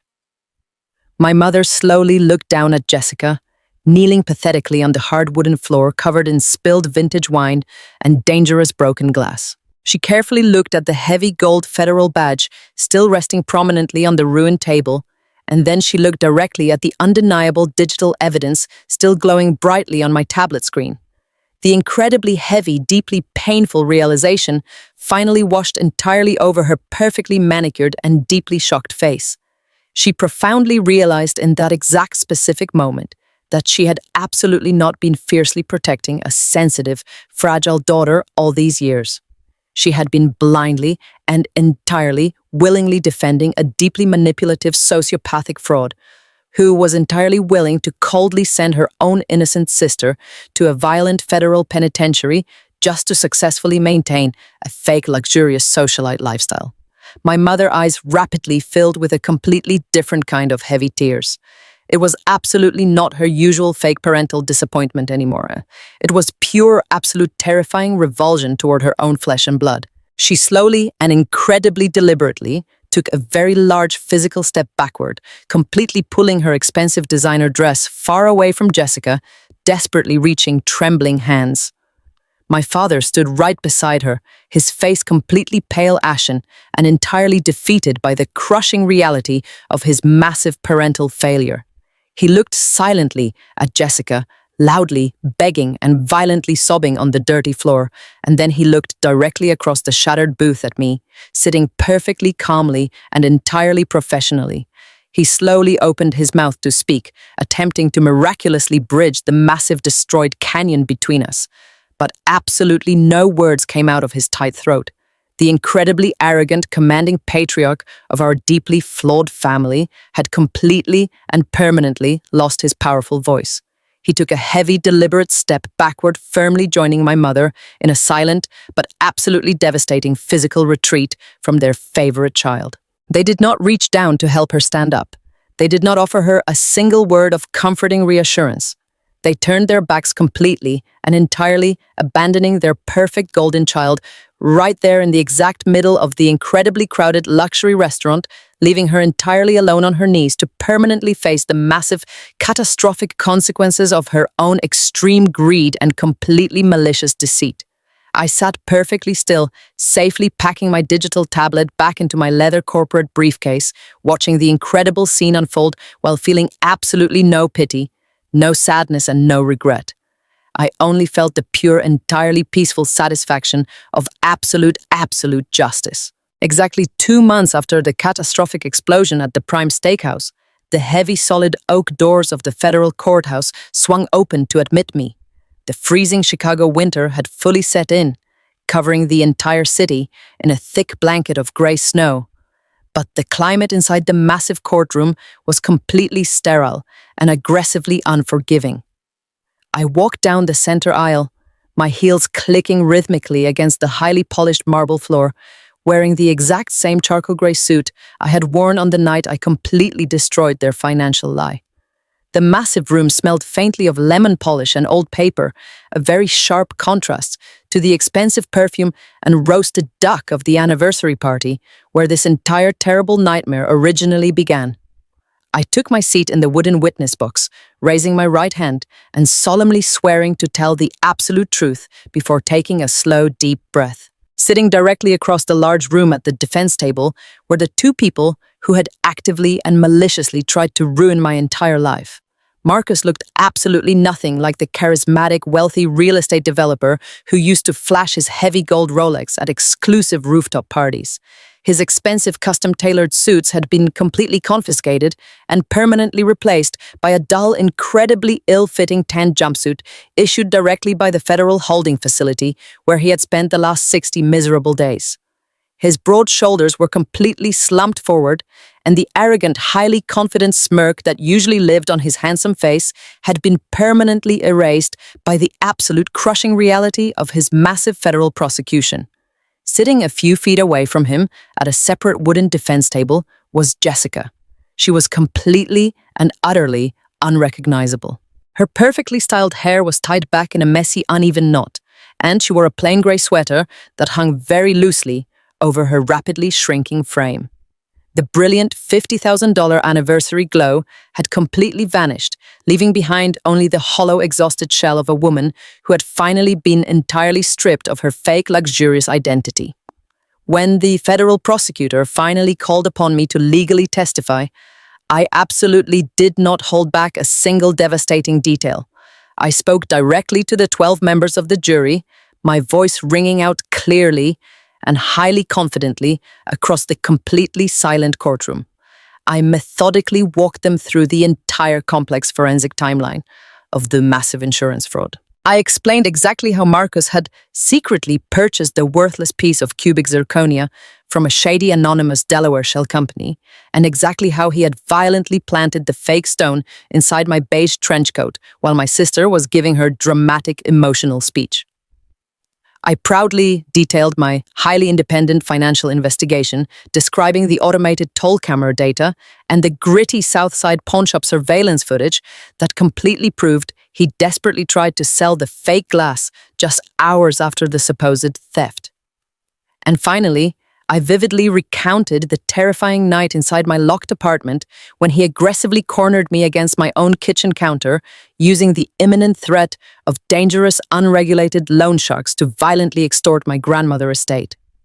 I absolutely did not look away when the clear audio recording of his violent threats was played incredibly loudly for the entire horrified courtroom to hear. The federal judge, a stern older woman with absolutely zero tolerance for white-collar criminals who brutally exploit their own innocent family members, stared directly down at Marcus with pure absolute disgust. She did not mince her heavy legal words when delivering the final devastating verdict. She explicitly stated that Marcus had not only attempted to maliciously defraud a premier insurance corporation out of $150,000, but he had aggressively weaponized the local police department and actively sought to completely destroy an innocent woman's professional career simply to lazily cover his own massive underground financial failures. She slammed her heavy wooden gavel down incredibly forcefully onto the sounding block, entirely sentencing Marcus to 5 solid years in a federal penitentiary without any possibility of early parole for his extensive corporate insurance fraud and the deliberate, highly malicious filing of a completely false police report. Marcus dropped his head entirely into his trembling hands, letting out a low, pathetic, agonizing sob as the heavy federal marshal stepped immediately forward to physically escort him out of the courtroom and entirely out of civilized society for the next half-decade. Then it was Jessica's turn to stand completely alone before the angry judge. Because she did not actively participate in the physical planting of the fake ring or the violent physical extortion attempt in my apartment, her high-priced defense attorney desperately tried to paint her as a clueless, highly devoted wife who was entirely emotionally manipulated by her terrible husband. But the experienced judge saw completely through her pathetic theatrical crying.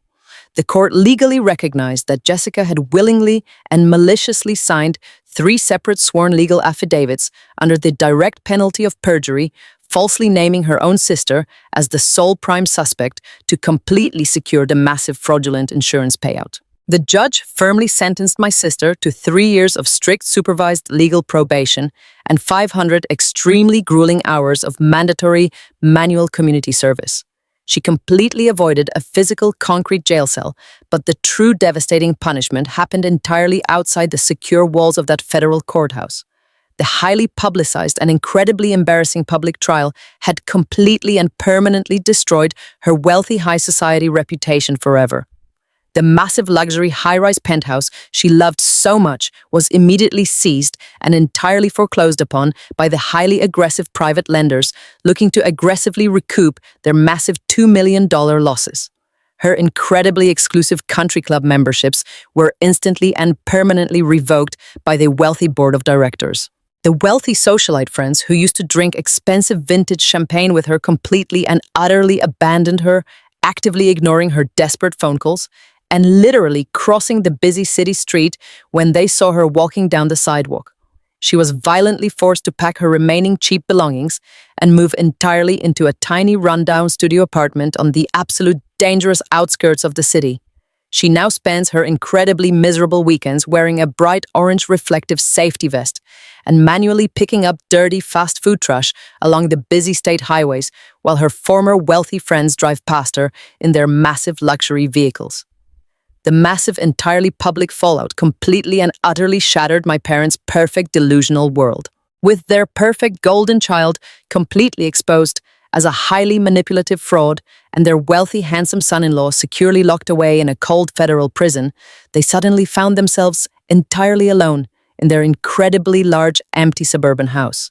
The intense social humiliation they faced in their own neighborhood was incredibly absolute and deeply suffocating.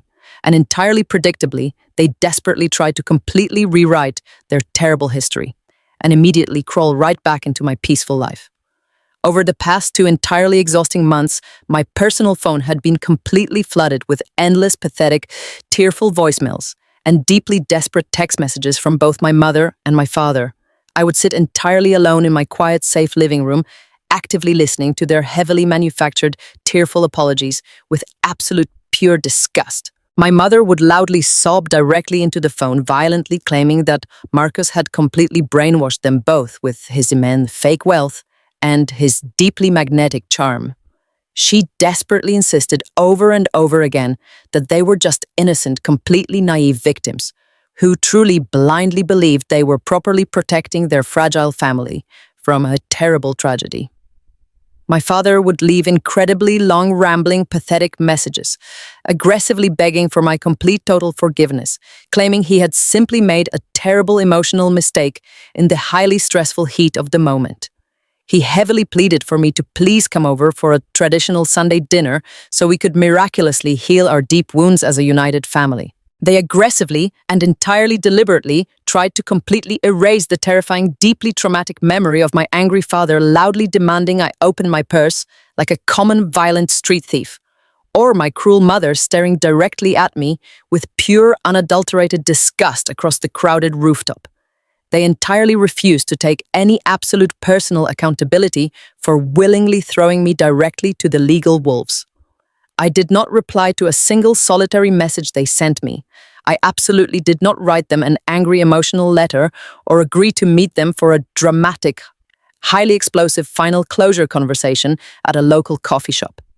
I completely and deeply understood that actively engaging with highly toxic, manipulative people only provides them with the exact fresh, emotional ammunition they so desperately crave to continue their terrible abuse. Instead, I sat peacefully at my beautiful kitchen island, opened my smartphone settings, and entirely permanently blocked both of their personal cell phone numbers. I completely blocked their old email addresses. I blocked their traditional home landline. I entirely and completely severed the very last remaining invisible toxic strings that aggressively tethered me to their deeply abusive existence. They had willingly and entirely coldly tried to completely ruin my entire future to save a complete, absolute financial lie. And I was absolutely never going to allow them back into the beautiful, highly peaceful sanctuary I had incredibly carefully built for myself. They were completely and permanently dead to me, and I finally felt an incredible, overwhelming, beautiful sense of pure, absolute, total freedom. The absolute final massive legal victory miraculously arrived exactly 1 week after the devastating criminal sentencing concluded. Because Marcus had so aggressively and violently attempted to illegally extort my specific half of the family inheritance, The entire highly complex legal structure of my grandmother trust fund was officially and formally brought before a senior strict probate judge. My highly skilled personal defense attorney completely presented the entire raw audio recording of the terrifying extortion attempt and the official federal court transcripts, explicitly detailing the massive criminal insurance conspiracy.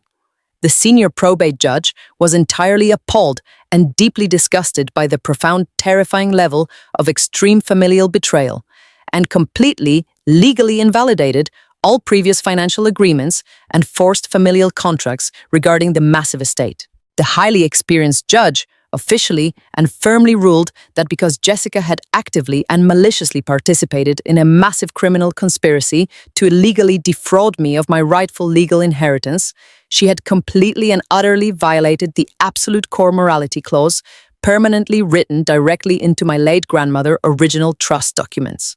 In one single incredibly swift and deeply satisfying judicial ruling, Jessica was completely and permanently stripped of her entire 50% share of the massive family fortune. The judge, legally and entirely, awarded 100% of the massive estate directly and solely to me without any further legal contest allowed. I proudly walked out of the heavy doors of the probate courthouse that exact afternoon and immediately opened my secure digital banking application on my phone. My previously frozen personal checking accounts had been completely restored by the local police department many weeks ago, but the brand new incoming electronic wire transfer was truly and absolutely staggering to witness. The massive seven-figure cash inheritance safely and securely landed entirely in my completely private secure account, permanently securing my absolute total financial independence for the rest of my entire natural life. They had completely and desperately tried to leave me entirely ruined, totally terrified, and completely penniless in a cold concrete jail cell. Instead, they had completely and foolishly handed me the ultimate massive financial victory and permanently, securely locked themselves out of my incredibly successful life forever. I stood peacefully on the cold concrete steps of the federal courthouse, looking proudly out over the busy, incredibly beautiful city of Chicago, deeply knowing with absolute total certainty that I had completely and permanently won the ultimate war. The Monday morning following the absolute finalization of my massive legal victory felt entirely different from any other morning of my entire professional career. The freezing Chicago winter wind whipped harshly across the city streets, but I felt absolutely nothing but a deep radiating warmth spreading entirely through my chest. I drove my car directly into the exclusive underground parking garage of my corporate office building, swiping my heavy security badge at the main gate. The heavy metal arm lifted smoothly, granting me full authorized access to the exact sanctuary my sister had so desperately tried to permanently steal from me. I parked in my designated spot, grabbed my leather briefcase, and walked purposefully toward the sleek steel elevators. 2 incredibly long, agonizing months ago, I had walked out of these exact same heavy glass doors, entirely suspended without pay and carrying the massive, terrifying weight of a completely fabricated federal felony investigation.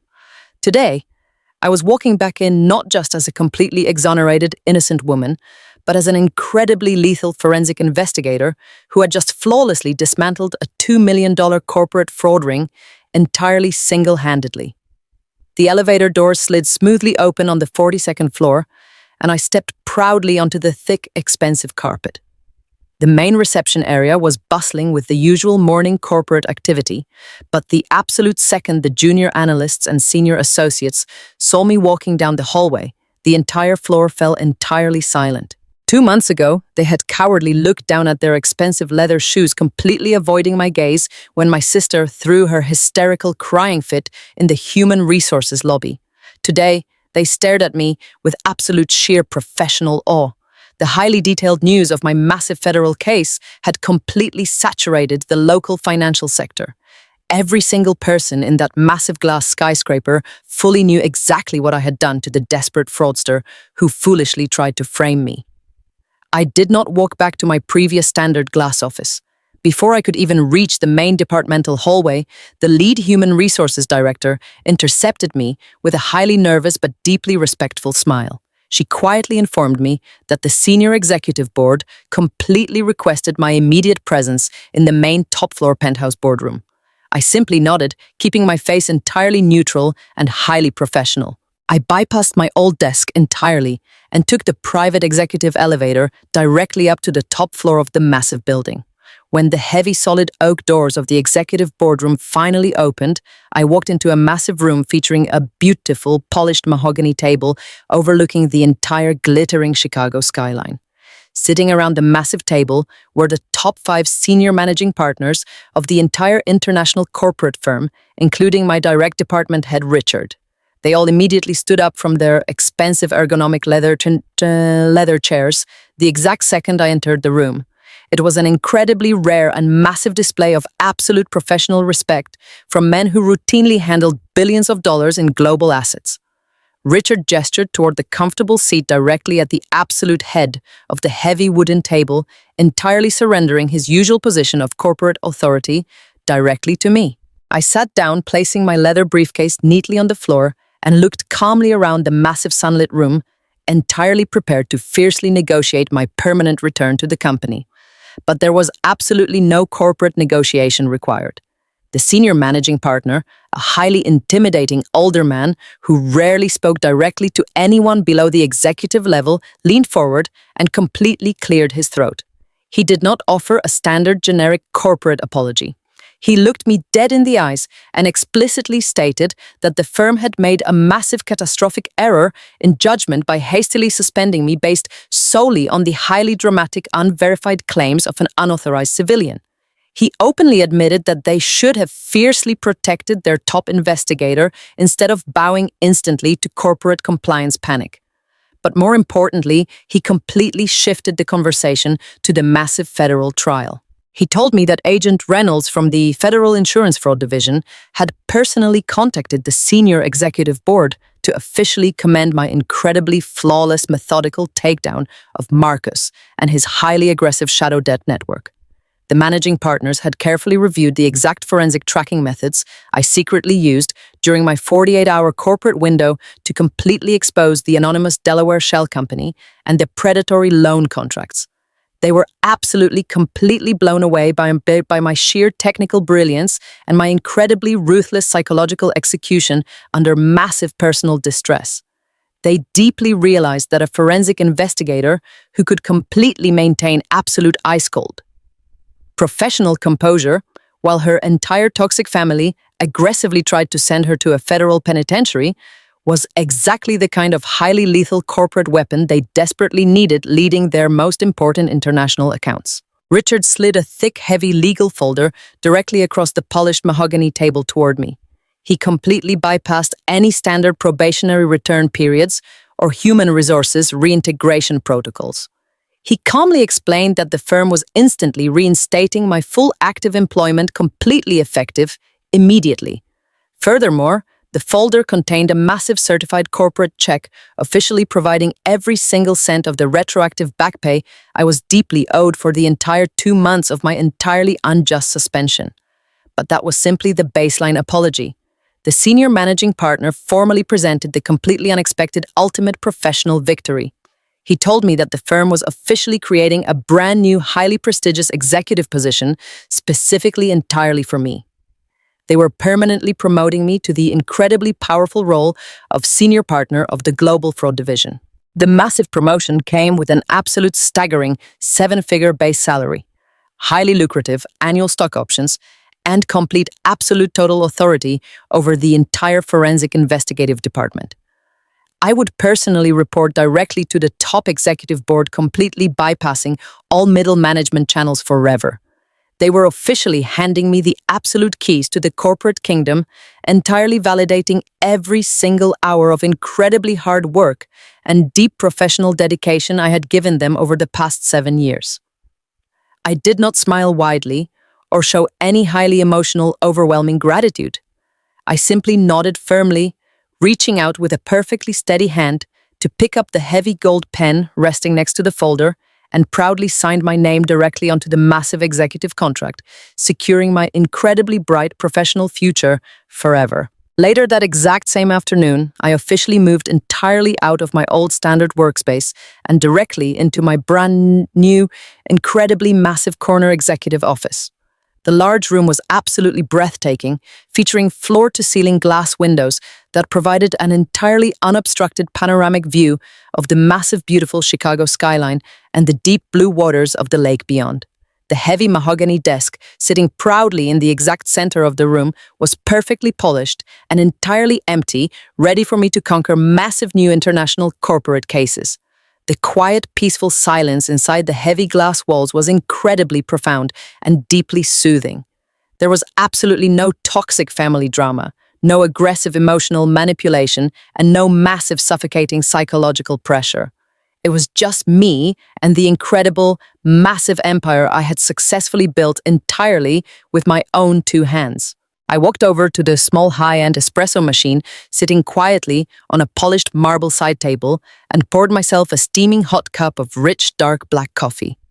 I stood perfectly still by the massive glass windows, feeling the gentle warmth of the ceramic mug seeping into my hands as I looked proudly down at the busy city streets far below me.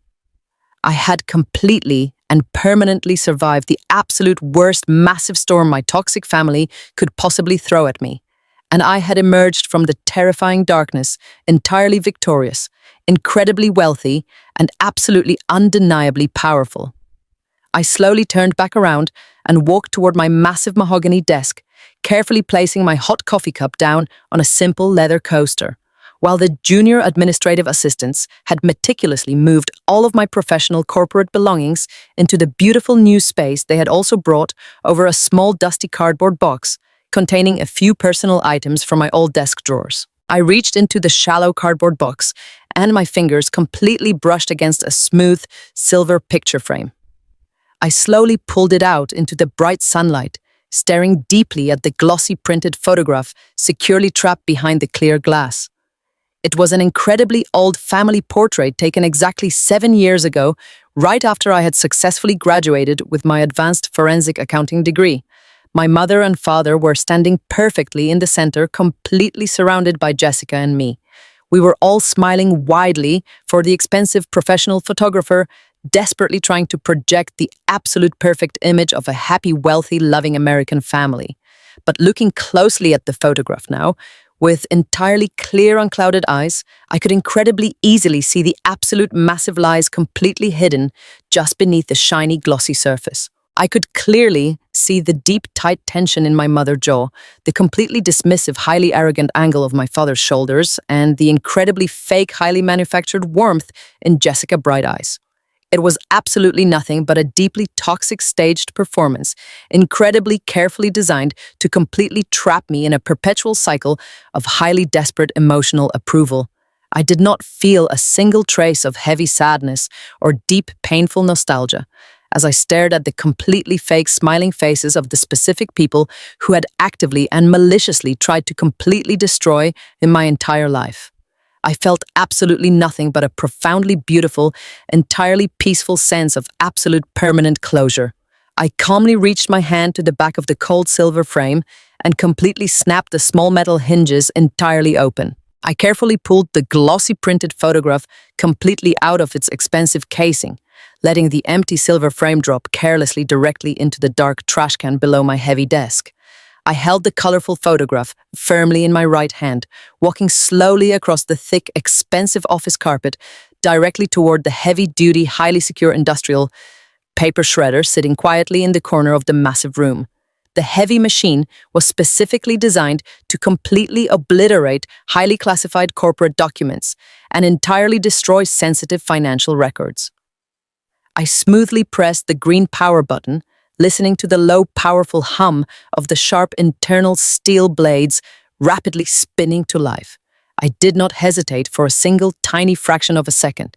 I held the glossy family portrait directly over the narrow feeding slot and calmly released my tight grip completely, letting it fall entirely into the dark grinding machine.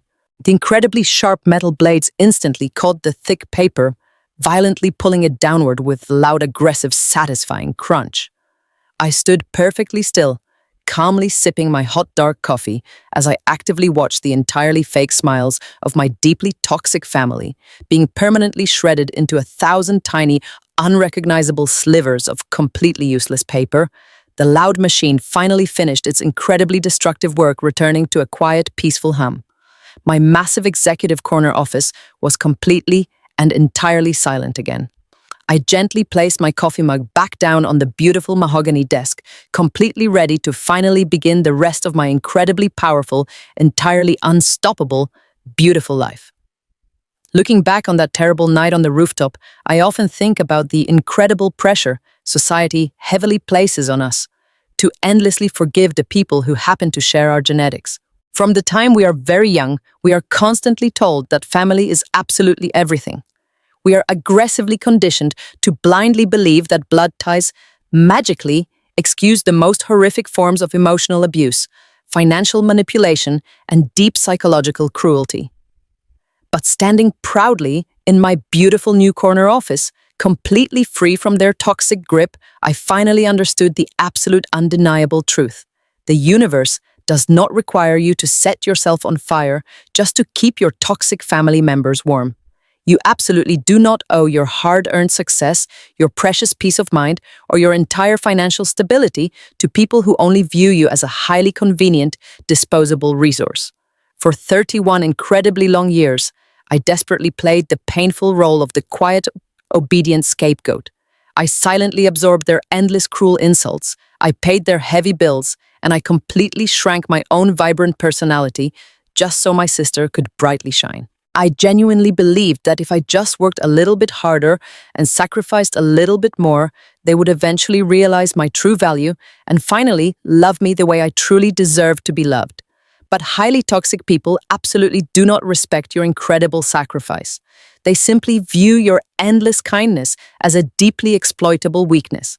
When Marcus and Jessica maliciously orchestrated their massive criminal conspiracy, they did not just want to steal my massive inheritance. They actively wanted to completely destroy my entire professional reputation and send me directly to a violent federal prison just to comfortably maintain their own pathetic illusion of high society wealth.